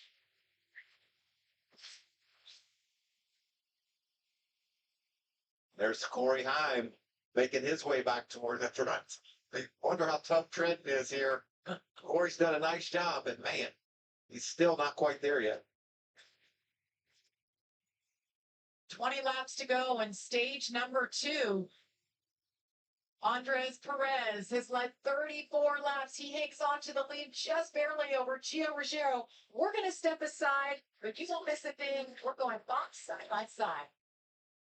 Side-by-side commercial break on Fox Sports 1. We'll go through the full field running order with about 19 laps to go in stage 2. We're at lap 92 of 175 total in today's race. Andres Perez leads, Gio Ruggiero in second, Dawson Sutton third, Christian Eck is fourth, and Corey Heim rounds out the top 5 in fifth. Sixth place is Chandler Smith. Lane Riggs in seventh, Daniel Heinrich eighth, Corey LaJoie ninth, and Raja Kruth in 10th. 11th is Brett Cruz, Caden Honeycutt 12th, Patrick Emmerling 13th, 14th Grant Enfinger, and Matt Kraft at 15th. 16th is Ty Majeski, Tyler Ankrum 17th, Bailey Curry 18th, Michael Christopher Jr. in 19th, and Jake Garcia 20th. Matt Mills 21st, Ben Rhodes 22nd, Jack Wood 23rd, Spencer Boyd 24th, 25th for Blake Lothian, Tony Brininger 26th, 27th Tyler Tomasi is the first truck off of the lead lap. Mason Massey is 28th, 29th for Tanner Gray, and Derek White 30th out of the race. Same for Gray now. Connor Jones 31st, Jason Alexander 32nd, Caleb Costner 33rd, Norm Benning 34th, Stefan Malozzi 35th, Connor Mosak 36th, rounding out the field. Quite a few drivers out of the race with the early incidences that have taken place here this afternoon. Doing my math correctly, it looks like 8 drivers are out of the race out of the 36 that started, some of which start and park efforts, but still, with the 4 cautions for 27 caution laps, 1 lead change. That was Corey Heim, who after leading every lap of stage 1 pitting. Andres Perez, one of those that pitted with the late cautions in stage 1, recycling to the front and has not lost the lead since. Gio Ruggiero's gotten underneath him a couple times, but has not been able to either make a pass or beat him back to the start-finish line for that said spot. Corey Heim is up to 4th as the first driver of those that are on fresher tires. He's 2 seconds off of the race leader. And lap time-wise, running about similar times to that of Perez and Ruggiero. If they get the battling side-by-side a little more, maybe there's a chance Heim or Sutton could get up there for the end of the stage. There are definitely enough laps left to do so. 15 to go yet in stage 2 this time by. So as we take a look at that chat poll for the first time today, 36 votes have been casted so far for who you think is going to win. Corey Heim after winning stage 1, leading over the first 50 laps. 39% of the votes for him. Other at 28%, that's somebody other than Majeski, Riggs, or Heim, and both Majeski and Riggs at 17%. Side by side for the lead again between Ruggiero and Perez. Up off the exit of turn 4, Ruggiero going to keep the hammer down. Within a half a truck length underneath the inside of Perez in the 44. Perez moving over to Nice Motorsports with that race team just a few weeks ago. So still a relatively new ride, and he's having a great run so far this afternoon. Ruggiero, the rookie, looking for his first career win still at Tricon Garage after missing the playoffs entirely this season. He's one of those that were on the bubble going into the final race of the regular season, but did not get in. At the line that time, Gio Ruggiero, I believe, led that last lap. I mean, it was close. By the naked eye, it looked like he had a bumper out in front. He obviously wasn't clear. And in fact, that next run off of turn 2 the following time by, Perez on the outside was able to get the straightaway speed necessary to pull back clear of Ruggiero again. I'm surprised that Ruggiero has not overheated his tires with the numerous pass attempts that he's made on Perez without making that said pass. And just right in the side-by-side nature that they were for about 2 laps or so allowed for Sutton and Heim to get to within a second back for Sutton in third, and Heim about 1.6 seconds back, closed in a few tenths. Ty Majeski finally starting to make his way through the field just a bit. Up to 13th. He was 18th the last they showed him on the pylon. Jake Garcia has fallen well out of the top 5. He was 5th at the end of stage 1. He is now 20th. So ThorSport as a whole really struggling in Stage 2 compared to showing some speed in Stage 1 with the 98.13 and the 88. Lap 100, 10 to go this time by in Stage 2. Honeycutt's also followed back quite a bit. He was as high as 7th and was actually leading those on the strategy of those that pitted during the stage break. And he is now back at 14th. So 7 spots lost since then. Once they settled into the run. So a couple of teams maybe falling behind the racetrack and falling behind others that are making the necessary adjustments to get quicker throughout the race. And we've got problems. And it is the 7 of Patrick Emmerling who has spun and crashed, I believe, in turns 1 and 2.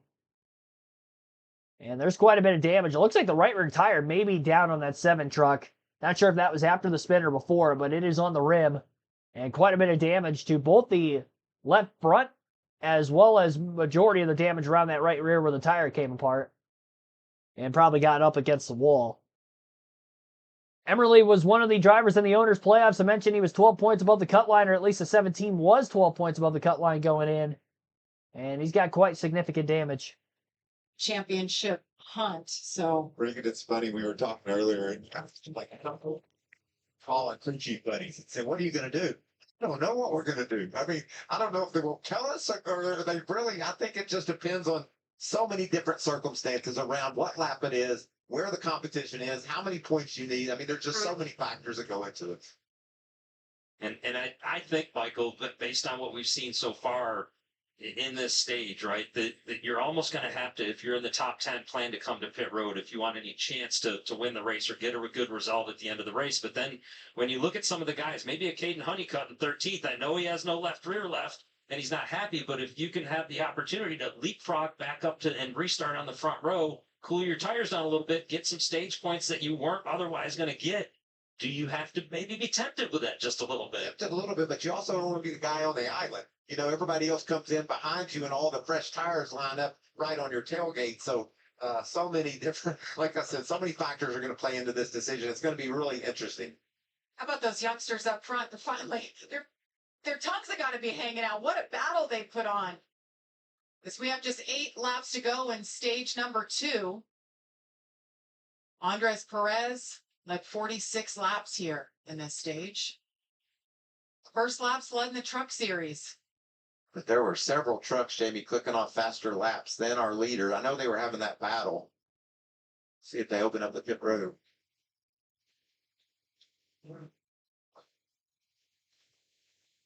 Pit road is open. Corey Heim took his chance. Caitlin. Well, for Gio Ruggiero, first time here, pretty good for showing for that team. Right now, he said it's just tight on the front end and snappy loose for that 17 truck. Amanda. Yeah, Kayla, I know you just love seeing all the airtime that these rookies just earn for themselves. For Andres Perez, he has just gelled with this East Motorsports team. They told me that they have a nickname for him now. Andy. Him and Wally Rogers have really hit it off. And for Corey Heim, he told his team, I'm right where I need to be. Look out, competition. With no changes to that truck, only tires. Corey Heim happy with his truck. The battle off pit road. 4 tires all around Perez. Bold serve. Job well done by that East Motorsports team. 1 spot lost by Gio Ruggiero. He slips back to 3rd overall. We'll sort it all out. We'll choose. We'll drop the green flag again. Stay with us. We're live from New Hampshire Motor Speedway.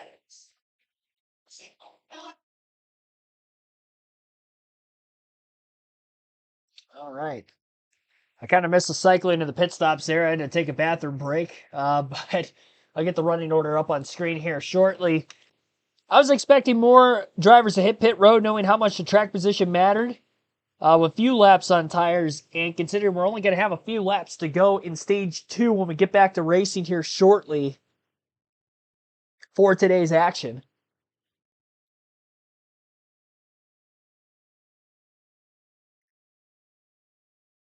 Kurt's staying out, maybe trying to get those stage points. Can't blame him.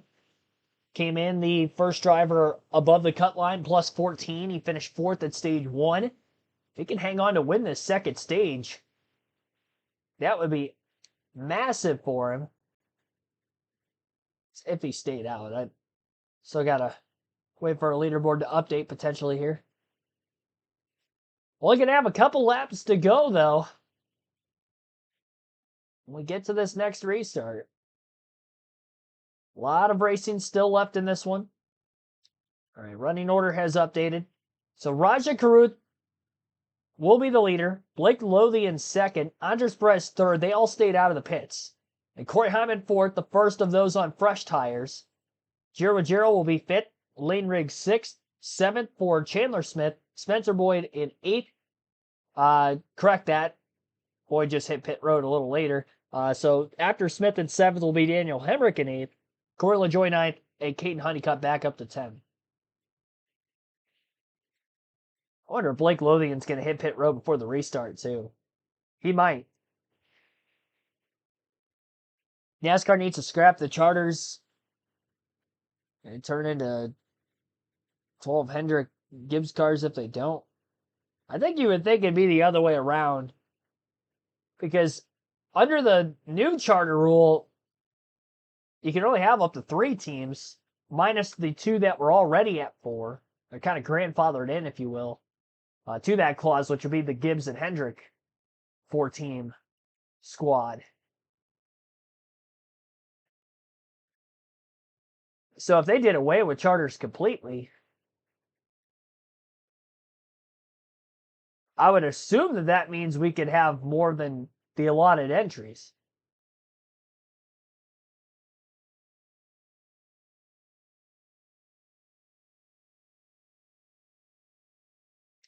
They would have to rewrite something else, obviously, that could contradict that. Winner here at New Hampshire in the Truck Series. What do those drivers all have in common? We'll see him tomorrow. They're all racing on Sundays. All right. So 2 drivers decided to stay out. Raja Karuth leading the field right now. One of them, Blake Lothian, the other one. He retreated. So Raja Karuth is going to start on the front row with those. I said the island, Regan. He's sitting on it. He's the only guy up there that doesn't have fresh tires. And I think the one thing you got to look at for Roger, he was running 10th when the yellow came out. He puts himself up on the front row, opportunity to try and get a good restart. Can he hold that, Michael? I don't know. It's going to be a challenge. Yeah, Blake Lothian pitting, I think, is going to hurt him. Now he's the only truck out there in old tires. He's got 3 laps. Even if he doesn't win the stage, we'll see how many points he can hang on for, at the very least. It's a gamble. He was running back half of the top 10, though, here in stage 2. So as long as he doesn't fall completely out of it, I don't think it's going to hurt him too much, stage point-wise. Green flag back in the air. He gets a good launch on the restart zone on the old tires. Andres Perez did not on the inside of row 1. Corey Heim going to maybe try to challenge 3 wide to the bottom. Can't quite slip to the inside of the 44, and Perez is clear for the lead off of turn 2. Raja Karuth is going to fall back to the 3rd place position up off the exit of the corner. We'll see if he can settle in. And Corey Heim trying to go for the race lead as he tries to pick up yet another playoff point. He did in stage 1. For winning the stage, that still carries over into the next round, even though he's already locked in with a win in the first race of the round. Heim is clear off turn 4. One truck got squeezed against the fence up out of turn 2. That would have been, I believe, the 19 of Hemrick. Very slight and subtle contact with the wall. Couldn't tell who was up there squeezing. It might have been Corey LaJoie in the 77. Half a second lead or more for Heim down the backstretch with a lap and a half to go at stage 2 now. That was the 38 truck that squeezed the 17 into the wall. So I had the 2 trucks wrong there. It was that group that was just ahead of Hemrick and LaJoie. 3 wide for position. Right around 4th, I believe. Between the 34, 17, and 71. Lane Riggs washing way up the racetrack, clearing everybody. He's back in the top 5 to 4th place now. Nobody's going to catch Corey Heim here in the final lap of the stage. Set sail. Despite not leading hardly any laps in stage 2, he still is going to sweep the stages here today at New Hampshire. Even when it's not completely his day, it's still his day. Will be Heim time yet again as Corey Heim will sweep the stages at New Hampshire. His 18th and 19th stage wins of the season. And now trying to go for race win number 9 on the season with 1 stage to go. Andres Perez second in the stage. Chandler Smith back up to 3rd. Great restart for him from 7th. Lane Riggs 4th. Giro in 5th. Corey LaJoie 6th. 7th for Raja Karuth, who did hang on for a top 10 spot He gets 4 points there. Daniel Hemrick in 8th, Caden Honeycutt 9th, Grant Enfinger rounds out the top 10. I don't think Enfinger had any stage points at stage 1, so he at least gets 1 here.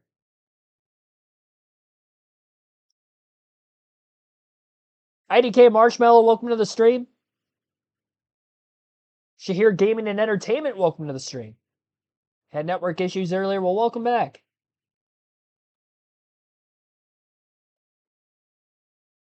Heim needs a full-time Xfinity ride now. I think he just needs a full-time Cup ride. Screw Xfinity at this point. I think the trucks act more like the modern-day Cup cars anyway. I feel like his translation to the Cup Series is going to be a quicker adaptation to that of Connor Zilisch for that reason. Minus the road courses for Zilisch. The crazy thing is that even Corey Heim on road course is pretty good. I know he failed to qualify at Chicago, but that's because he clipped the wall in his qualifying lap, and with the time session, he had more time to try to make it back up, but he just had too much damage.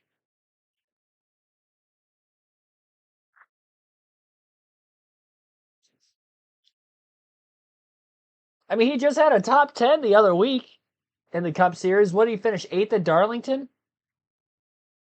Oh, no, it was Bristol. It was Bristol last week. He finished 8th. And he's only had easily less than 10 Cup starts. I don't know what the exact number is, because he started like 2 or 3 races last year, and I think this was like his 3rd or 4th race this season. He finishes 8th at Bristol. Crazy.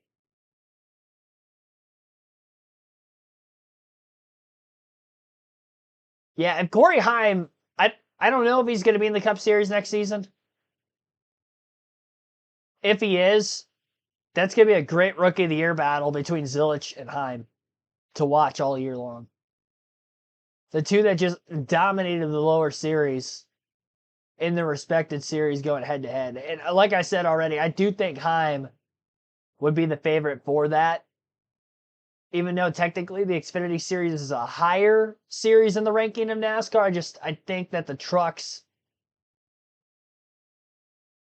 correlate more into the Cup cars than the Xfinity cars. The Xfinity cars, they're just so much lower downforce and lower grip compared to the Cup cars. You almost have to drive a tighter race car with the modern day next gen, and the same is kind of said for the Truck Series. Even though the horsepower in Xfinity is a little bit closer to Cup than what it is in the trucks, it's just the overall handling, the weight of the truck with the mechanical grip, similar to that of Cup.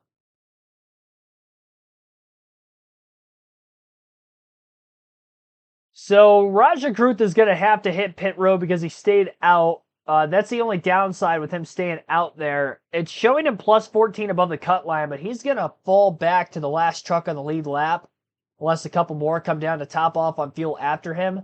But he's going to be outside the top 20, so he's going to lose about 14 points here, which is going to put him and Chandler Smith right on the bubble. Now, the problem is Kruth goes backwards. He's going to be around where Chandler Smith is in points. But Chandler Smith's in 3rd, so he can't really pick up many more positions for points. Where if you're outside the top 20 like Kruth is and he's been around a 10th place truck all day, he should be able to gain some spots and get himself back above the cut line. Now, it's not going to be a comfortable spot. He might only be like plus 6, plus 8, but he is going to be back above it. As long as he stays in the race, it stays on the lead lap, I think he'll be all right with it. And obviously, assuming Chandler Smith doesn't go out here and win the race as well. The pit road's open. He threw his hands in his air and gave a nice sign. He did say that on the radio to Raja, great job there. Raja was concerned on that stop. And for Daniel Hemrick, you go back to what happened earlier in the race. Where do you guys see it? I just seen the heck of performance. That was heavy contact in the wall. He's done a great job, that team had. And Raja might have driven the 5 laps of his life right there in that mess. Absolutely. 3rd and final stage coming at you from New Hampshire next. Yes, indeed. Gonna have a little less than 60 laps to go when we start stage 3. Had all those cautions in stage 1, 4 of them for incident. Stage 2 only had 1, which came in the final 10 laps of the stage. So we went over 40 laps caution free for the beginning portion of stage 2, which is our longest green flag run of the afternoon. Still to come right here on the channel today, KRC Cup Series practice and qualifying scheduled to begin at 3 p.m. Eastern. Might have a slightly later start depending on how long the truck race goes. We have had 6 cautions in today's truck race, and we still have about 60 laps left, so we may go a little long here. But Cup practice and qualifying from New Hampshire, again, still to come today. Second and final live stream of the day. And our Cup race coverage tomorrow will begin at 1:30 p.m. Eastern with our pre-race. First Cup race live commentary stream since Gateway. Of course, I was at Bristol last weekend, so haven't had a Cup race on the channel in a couple weeks, but we'll be back at it for not only next week, but the rest of the season up until Phoenix. Phoenix is the only other race I'm still going to the rest of the year, and there's a good chance I'll be there for the Truck, Xfinity, and Cup race that weekend. So it looks like Martinsville is going to be the last weekend we'll be doing live commentary for the season. And then next live commentary after the Martinsville weekend is going to be for the Rolex 24 in January. Daytona. We'll obviously have a lot of NASCAR 25 coverage coming out when that game releases and through the off season. So that will carry the off season stuff on the channel with the new game, which is highly anticipated.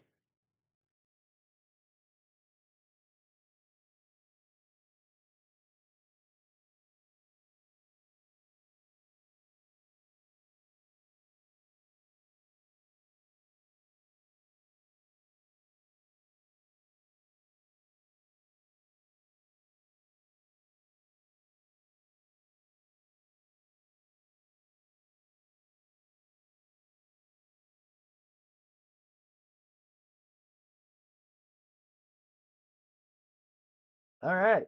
It's live from New Hampshire Motor Speedway. Well, it's official. 2 more drivers advancing to the round of 8. That's Ty Majeski, the 98, and the 19 of Daniel Hemrick. They have now turned red. Let's check in quickly with Caitlin. Well, one driver is still hoping to advance is Chandler Smith. John Leonard, the crew chief for him. Lots of conversation on the radio about the points. What is the approach for this team the rest of the way? I mean, I think the plan is to go in, right? I feel like the truck and driver are capable of doing that. I feel like we maximized our day and got a bunch of points today. It's helped out. I feel like there's a way that we can point our way in still. But I feel like we want to go prove a point. We just need to take checkers, so handle it ourselves. Thanks for your time. Good luck the rest of the way. Jamie? Love that answer. Chandler Smith right now sits 3rd, and right now, guys, he is barely sitting on the cut line, doing a nice job so far today.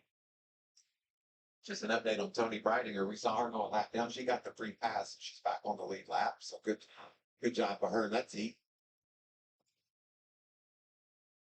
We've seen how crazy, Michael, these restarts have been all day long, and we know Chandler Smith starting on the bottom. What's on the line for him right now? This will be the easiest time in this run that he can make this pass on Corey Heim. How aggressive does he get here? Corey Heim has led the most laps so far today. Continues leading here from the outside. Chandler tried to anticipate it a bit there on the bottom. Gave up a couple of truck lengths there, but he's getting them back in a hurry. Look at that truck. And somehow get him off fresh tires around the bottom. See if he can take advantage of that. Nice move by the 17. Lane Riggs is entering the conversation. The squeeze, Perez up there. They make contact. You saw the smoke, but Lane is there. Lane up to Cooperty.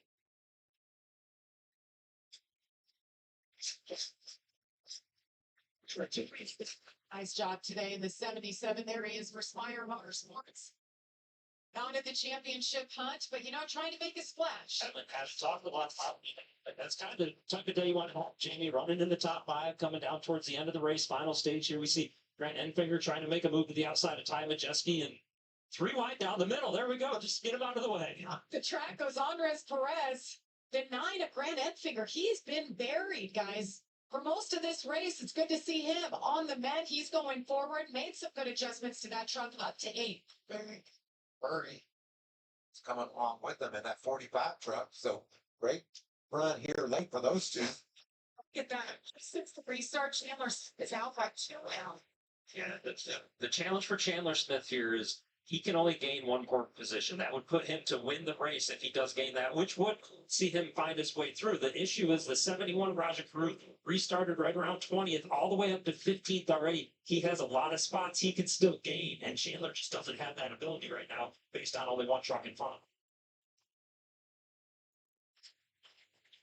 Hey, Michael, we heard in the interview just the need of this truck.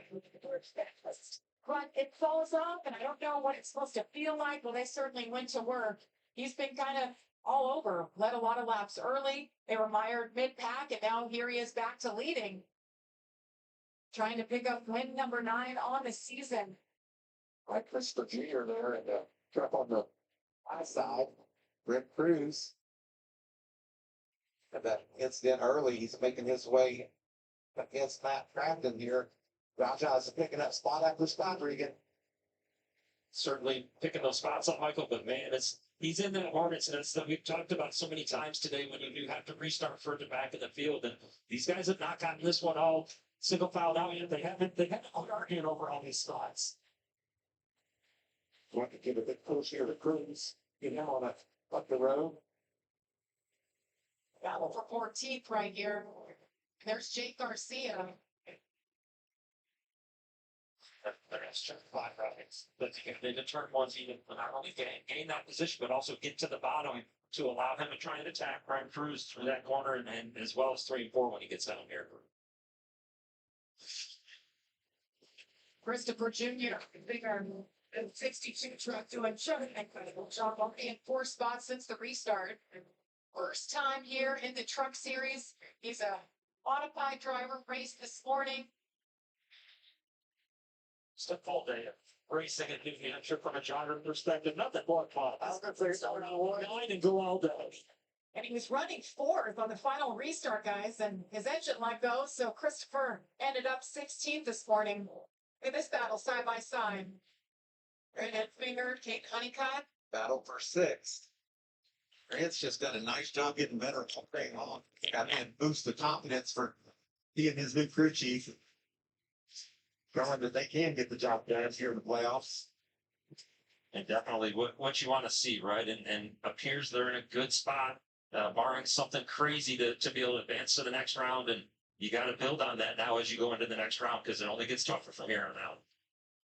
See Majeski just behind Enfinger. He's cleared some of that traffic that was causing him so much heartburn earlier. He's got a strong truck right now. You know, this is going to be a surprise to our viewers at home, but so far it looks like Corey Hamp's pretty dominant. Was that a fair statement? You're going out on a limb right now. You pick him to win. Oh, trouble. 33 goes around. It's another hard hit. Caution comes out for the 7th time. Big impact.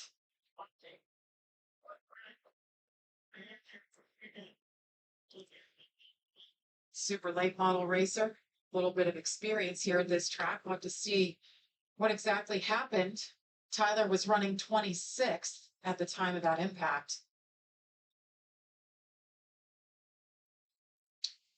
So under caution here, 48 laps to go.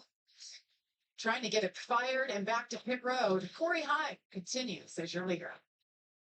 And Tommaso was able to get the truck fired again. I don't know if he's going to be able to continue into this race or not, but caution is out for the 7th time, our first of stage 3, as we have a little less than 50 laps to go here at New Hampshire Motor Speedway.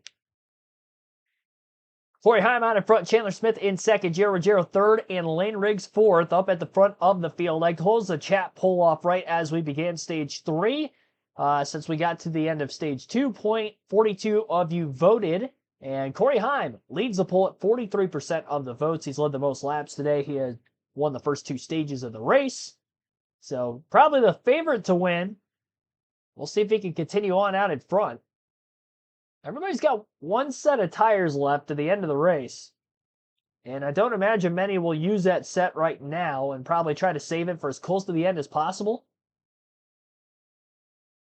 If we go like 15 more laps and then catch a caution, it's going to be a tough decision to have to make as to when to pit. And we're going to see a lot of mixed strategy if that were to happen. So just foreshadowing that a bit. Other than Heim at 43%, 26% of you said somebody other than Heim, Riggs, or Majeski would win. Both Riggs and Majeski have not led a lap today. Riggs at 17% of the votes in fourth. The time Majeski at 14% of the votes was second early. Though right now, I missed him.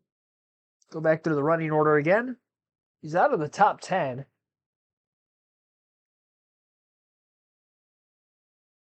What the heck happened to Majeski?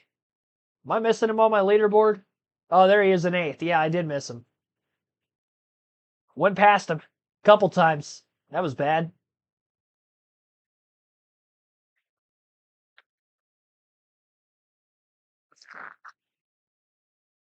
But again, caution is out.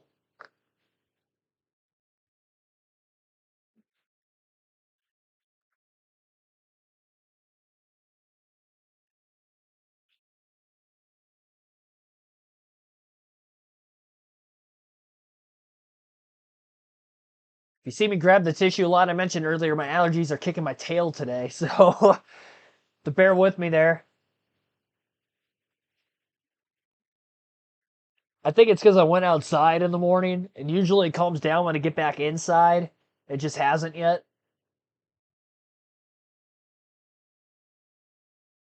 Made a breakfast run in the morning and suffered the consequences, apparently.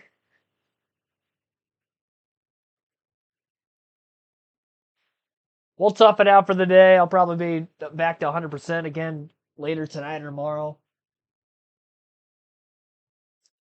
So contact with Spencer Boyd in the 76 into Tyler Tomasi's inside caused the Tomasi spin and back into the wall in turns 1 and 2. Tomasi still trying to keep his truck out there for as long as he can. Again, 45 to go right now. Click away another lap or two under the caution. And then we'll get back to racing.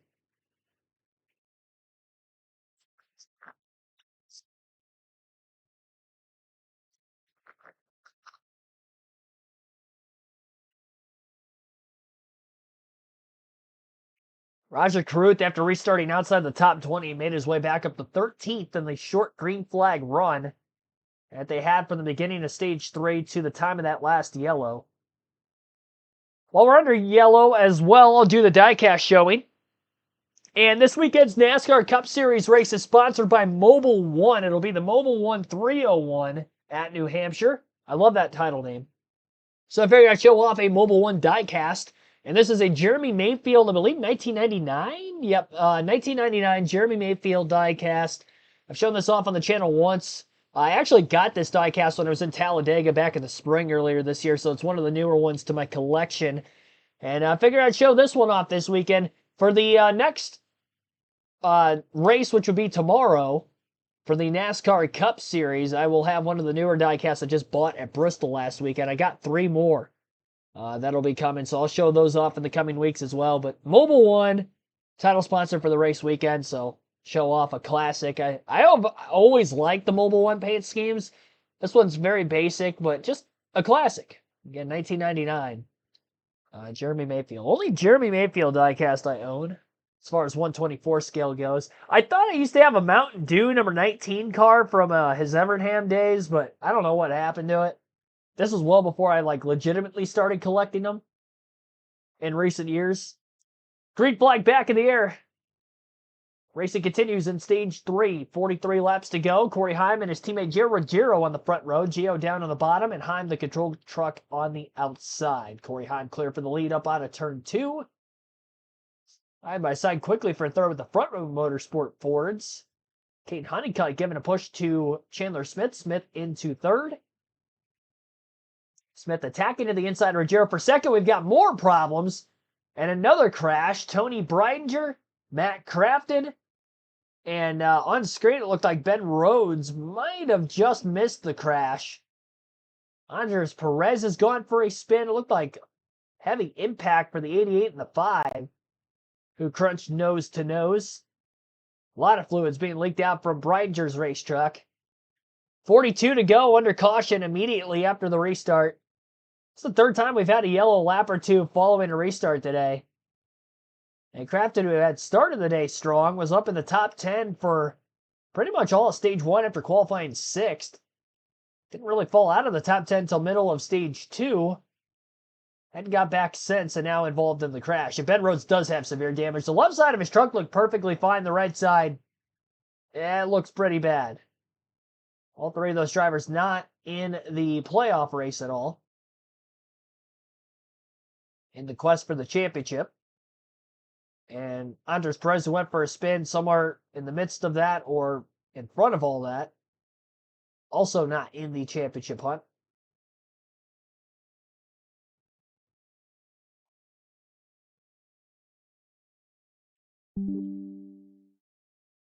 Oh, man. I got to see another replay. I don't know how that started. All three of those trucks, the 99, 88, and the 5, are just kind of stuck together. And the 5 ended up hitting head-on into the outside wall. 88 was kind of pinched on the outside between Rhodes and obviously Breidinger with the fence, and then Rhodes sandwiched between the two. Looked like the 5 might have blown the corner. For one reason or another, that was a very heavy impact for obviously Breidinger, but Craftsman as well. Really all three of them, but that was pretty wicked. Entire back end of Breidinger's truck came around before slapping driver's side door into the wall after the head-on impact. Couple of hard hits there. And cleanup is underway. Tons of speedy dry. Going to be going down from where the 5 truck was parked following the crash. Only 3 lead changes today, and we're going to eclipse 50 laps of caution with this one, I think. Only 3 laps away from that. 40 to go still. And everybody's still got a set of tires left, and I don't think any are going to take that risk and put the tires on now either.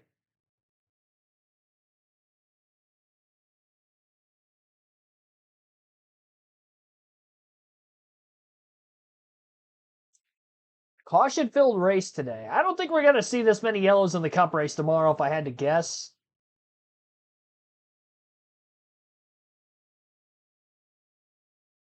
I didn't think we were going to see that many in the truck race today either, to be completely honest, but the trucks, it seems like we don't get a lot of cautions as frequently in the last year or two that we did the few years before that. There's a good stretch in there, the late 2010s into the early 2020s, where I feel like every other week it was a wreck fest, and then anytime they go to a shorter track like this, 1 mile in length or less, it was kind of the same deal. But we haven't really seen that a lot on short tracks this season. For instance, Bristol, I believe, only had 4 cautions last week, and the race was done in about an hour and 20 minutes. This week we've got twice as many cautions.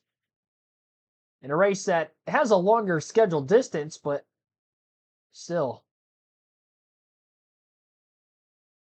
We're already at an hour 44 minutes, and we still got 40 to go. Probably going to go just beyond 2 hours if I had to guess. For total time.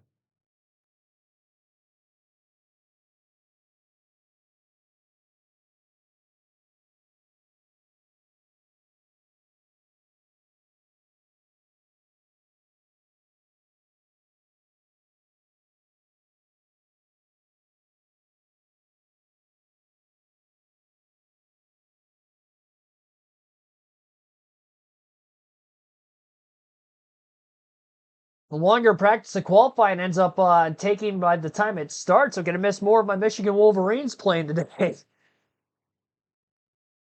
Supposed to kickstart at 3:30.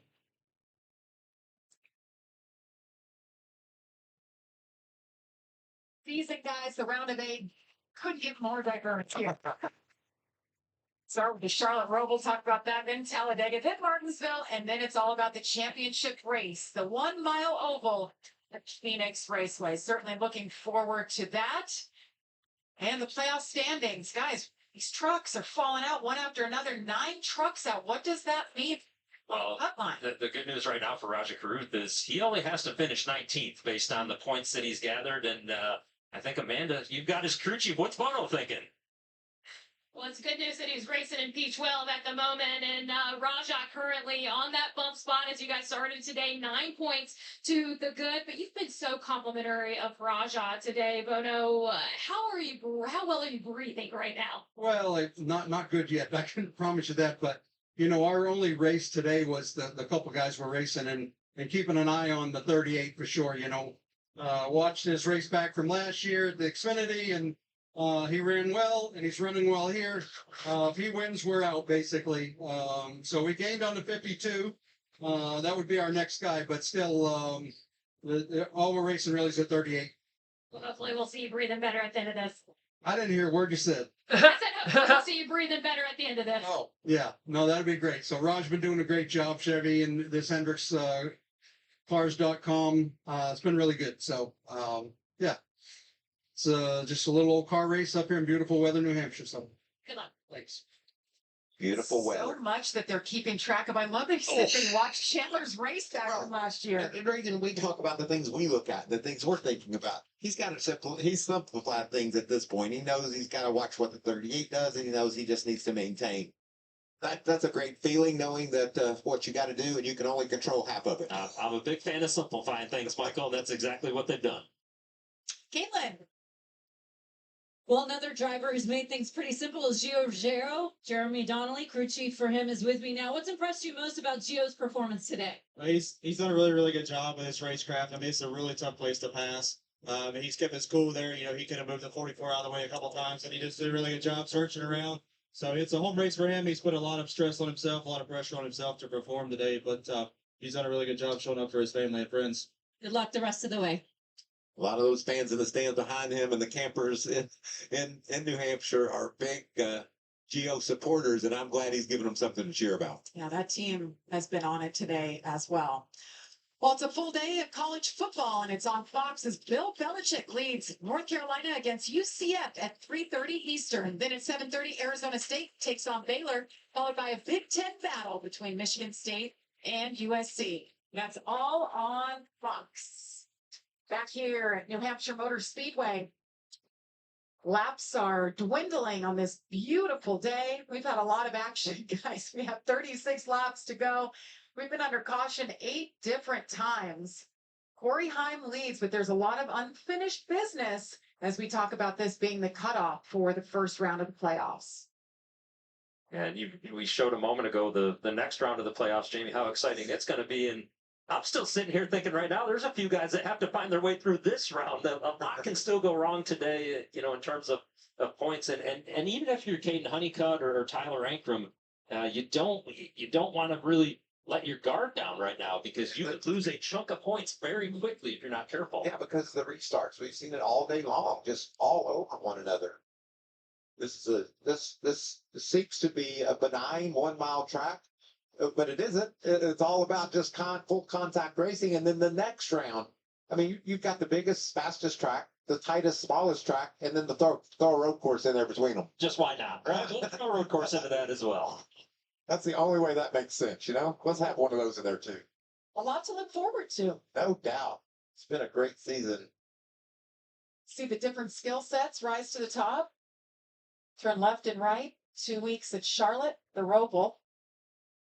I think Raja just needs to maybe give an extra half a truck length to people. But if you do that, Regan, a lot of times you get used up and you wind up wrecking anyway. It's just so hard to figure out how to go about surviving. And if these restarts aren't tough enough, Michael, take a look at what we got down in turn 3 and 4 right now. Just a little bit of speedy dry that we're going to have to go through. And you know, where there's speedy dry, there was once oil. The track teams do a great job of cleaning that up, but it still gets in the driver's head when you get down to that corner. And you know what? Those spotters are burning up those radios right now. Just be ready for the speedy dry down in turn 3. See the choose here worked out much like the last one. Gio Ruggiero choosing on the bottom like he did previously. Did a fantastic job to get through turn 1 and 2, and he's had a lot of experience working the bottom and being inside of trucks today as he was trying to take the lead from Andres Perez earlier, but did a nice job of clearing Chandler Smith off of turn 2. That could be a big moment in Chandler Smith's race. He wants to be on the bumper of Corey Heim to have that opportunity to win after this restart.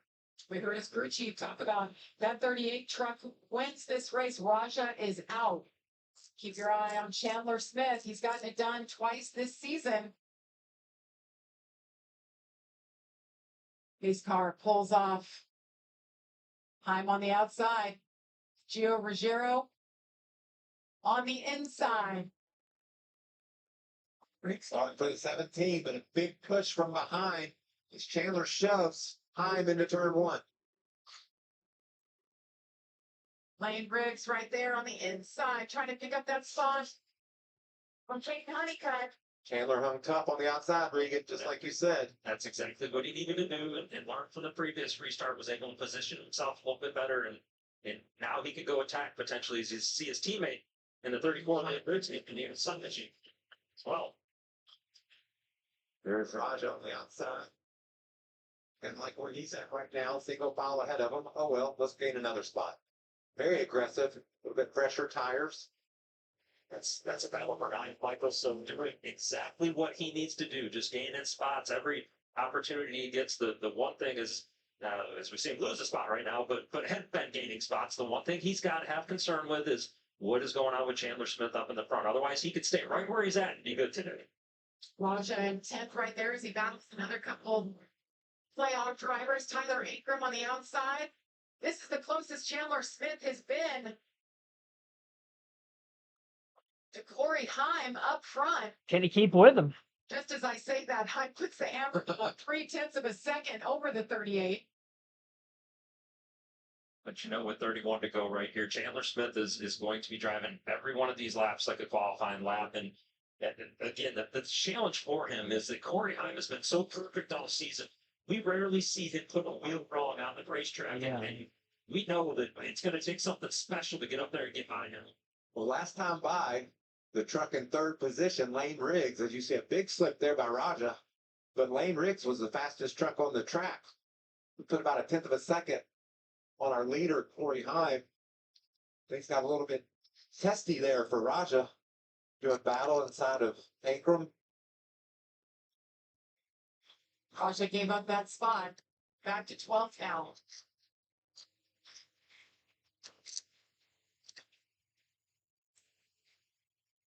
This is what we were talking about. Raja trying to stay on the bottom. Looks like it slips up on him a little bit there, Regan. It gets sideways.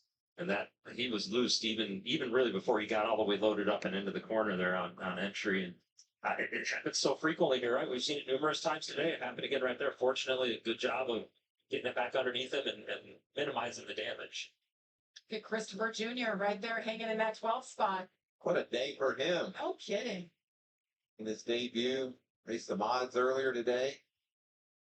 Stuart Prieston's got to be a pretty happy fellow right now, overseeing his 2 trucks, both of them doing a great job. Michael Christopher Jr., 26 years old. Hear that he might be back in the truck at Phoenix, perhaps, and he's earning it today as he goes inside the step 1 of Raja Caruth. Raja needs to start giving people some space, wouldn't you say, Regan? Yeah. On spotter, I need to She put Manning out now, reminding him of the situation right now, and maybe if you're driving at 110%, let's take it back to 100%, and let's just be smart for these remaining 27 laps, and we'll accomplish what the goal was when the day started. Corey LaJoie's continuing his strong run, battling inside of Honeycutt. Looks like Kane's going to get the better of it on the outside. Here comes Majeski. We've watched him. 26 laps to go as we are at lap 150 of 175 at the New Hampshire Motor Speedway today. A 7/10 of a second lead or more for Corey Heim over Chandler Smith up at the front of the field. Lane Riggs 1.1 seconds off the lead in 3rd. Gio Ruggiero 2.7 seconds back in 4th. Grant Enfinger 3.5 seconds off the lead at 5th. We'll take a quick break here as we're in the closing stretch of the race. You're listening live on KRC to our full flag-to-flag coverage. The point standing scrolling at the top of the screen was what it was coming into the race. Raja Caruth right around 11th place right now is 9 points above the cutoff line to that of Chandler Smith in second. Those are the two drivers racing each other as of right now. Caden Honeycutt's another 5 points ahead of Tyler Ankrum. He is in sixth. And Jake Garcia, who minus 14 points below the cutoff line, was fifth in stage one. 0 stage points, though, scored in stage two. He was outside the top 10, still back at 17th. Really a non-factor as the finish of the race is coming up on to try to get that race win and get his way into the playoffs, because that's probably going to be what it's going to take for him to get in at this point.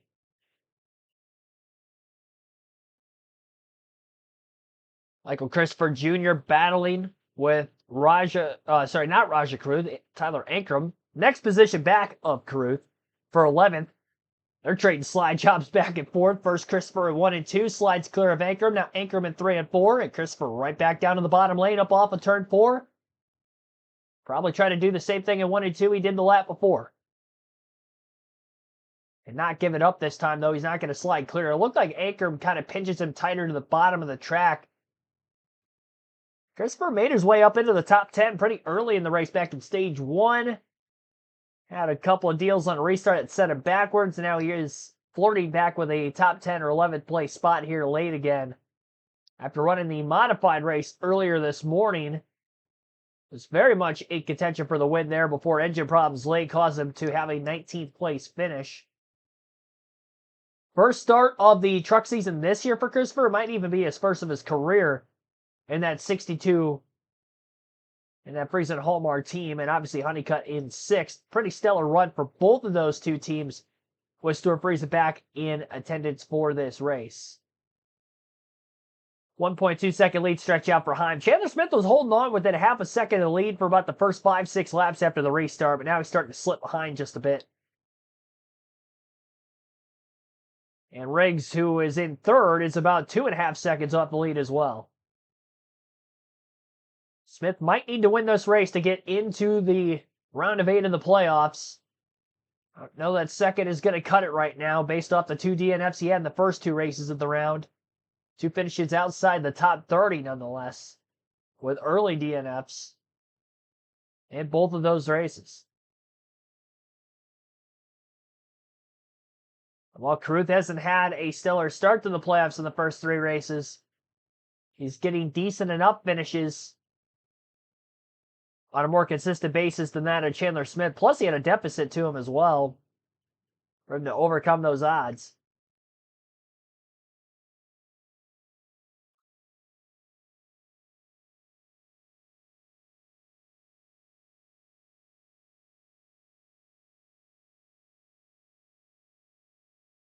Down to 19 laps left.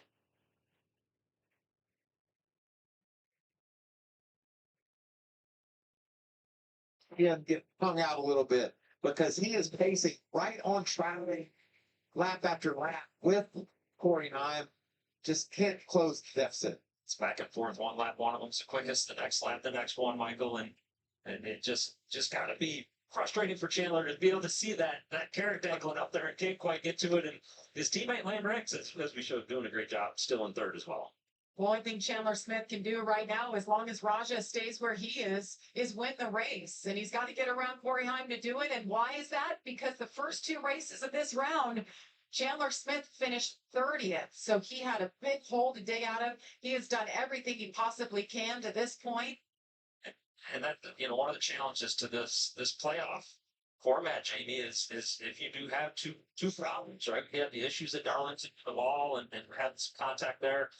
And then compound that with the issues last week with the ECU and the problems they had at Bristol with that. And fast trucks, both times he had those problems. And I think a lot of people would say this is probably one of the 4 or 5 fastest trucks in the field on any given weekend. And that's why it's so tough to win a championship. See the playoff standings as they run right now. Chandler Smith out by 10. Raja Caruth in by 10. Raja back there in the 10th spot.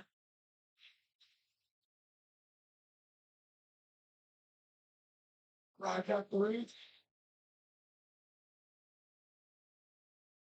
Just log 16. I was just going to say, let's just log 16 more laps and we're going to be on to the next round. And that's exactly what I want to hear from the spotter in that moment. As a driver, I want to hear him reminding me, just keep it clean. You see the gap that he's got out front, roughly about a second and a half gap behind him. So nobody to worry about behind you. And the 71 truck saying, keep it clean. And everybody else keep it clean as well, not just us. We don't really want to restart, do we? That's what Roger's thinking. Raja Caruth, the 23-year-old out of Washington, D.C., got his second career win earlier this season at Nashville. Oh, sideways.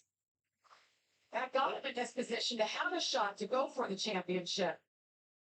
And if the team's watching on the pit boxes, we know that they're thinking a little bit less of that, Raj. We don't want any more of that right now. Spotters all come in and say, did you hear me? Let's take it easy. Meanwhile, up front, Corey Heim continues to lead by a second and a half over Chandler Smith. Chandler just having a heck of a time making up any ground on that 11 truck. Yeah, the report from that truck yesterday was he was very confident in his short run speed, but was worried about the long run. I think the adjustments made overnight and his driving has taken care of any of those worries right now.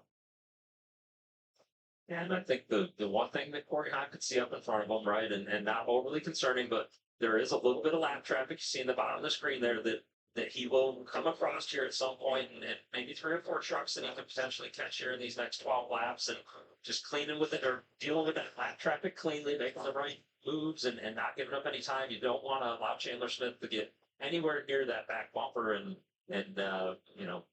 try to. That last time by, Chandler Smith knocked about a tenth of a second out of that lead. So back and forth is this deficit. Might be a little bit quicker this time too, due to the traffic ahead. Working his way carefully around the lap truck to take it out of the way from him. And that was a perfect scenario for him, right? You catch them, and not only do you pass one, you pass both of them in the same corner as they did get up out of the way, and you'd oh gosh, that is clean for Chandler Smith. Lost contact. Nice. in there. Lost a lot of time. See that pylon? 4 drivers in red officially locked into the round of 8. 4 more will join them here in 10 laps. No, Garcia looks at this point like he's not going to advance, but hats off to him, to his team at Thor Sport, making his first playoffs in his second year with the team.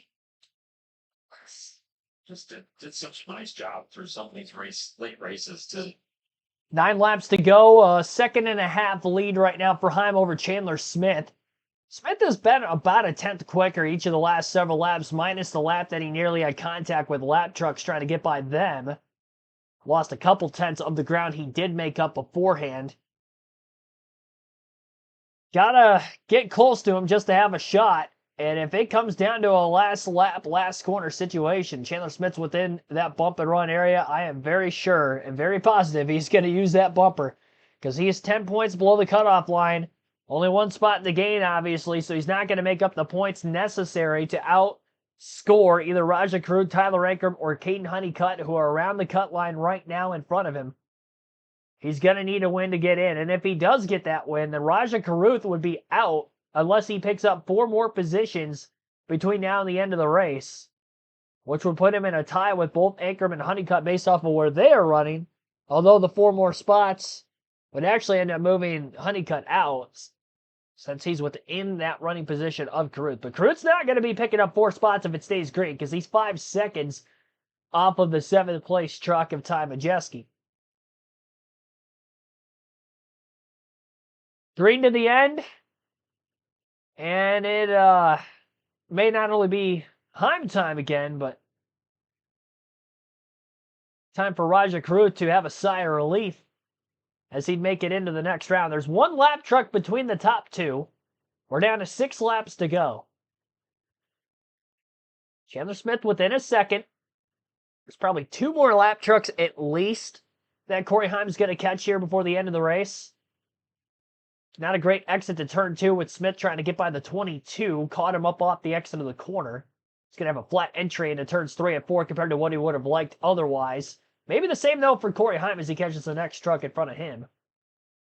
And same kind of deal where Heim couldn't clear up immediately off turn 4, had to wait till middle of the front straightaway, to do so.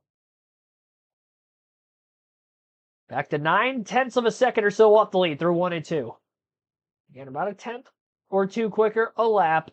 Pretty consistently from about 13 to go or so for Chandler Smith. He's about 1.7 to 1.8 seconds off the lead the most during this current green flag run, which would end up spawning to the end of the race from when we last restarted of about 38 laps. Each of these teams still have a set of tires left in this race, so if we did go to overtime, that'd be interesting too. Pretty even that last lap between the 11 and the 38. 3.5 laps to go. Smith's running out of time to keep his championship hopes alive. He's shown speed all season that he could be a championship 4 competitor if he could just get this win and move on to the next round. But knowing that's what it's going to take, it's slipping away from him quick.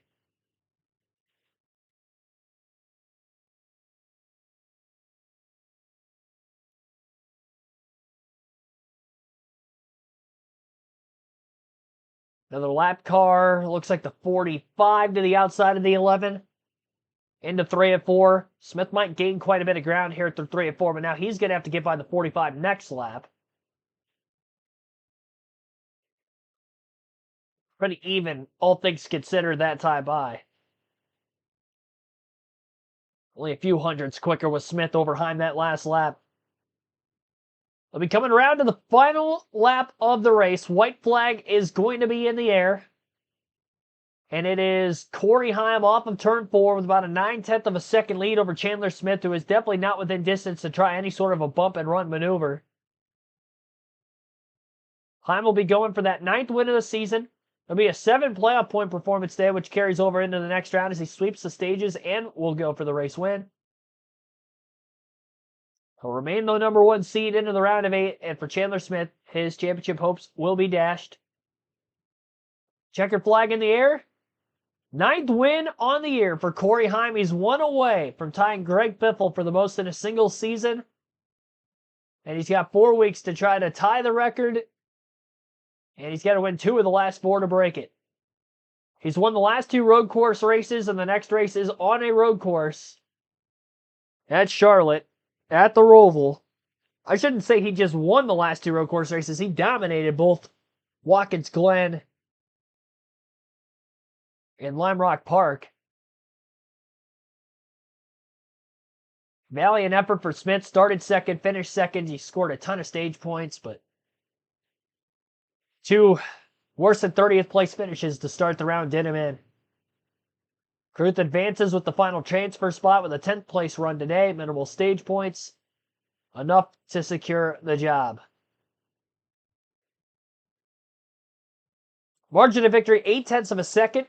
We finish under the regulation length of 175 laps and 175 miles. 2 hours, 6 minutes, and 55 seconds total time on the race today. 8 cautions, 3 lead changes, and 54 laps spent under the yellow in today's action.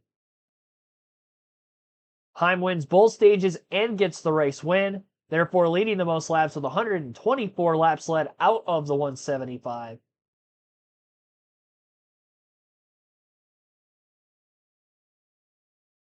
Chandler Smith ends up in second, Lane Riggs third, Gio Ruggiero fourth, fifth for Ty Majeski. Grant Enfinger in sixth, Caden Honeycutt seventh, Corey LaJoie eighth, Christian Eckes ninth, and Raja Caruth rounds out the top 10. Tyler Ankrum 11th, Daniel Hemrick 12th, Michael Christopher Jr. 13th, 14th for Dawson Sutton, Andres Perez 15th, Jake Garcia 16th, Brent Cruz 17th, Bailey Curry, first truck a lap down in 18th, so 17 trucks finish on the lead lap. Mason Massey 19th, Blake Lothian 20th, Spencer Boyd 21st, Jack Wood 22nd, Matt Mills 23rd, Ben Rhodes 24th. And we had 12 DNFs today, by the way. Actually, 13 now that I count correctly.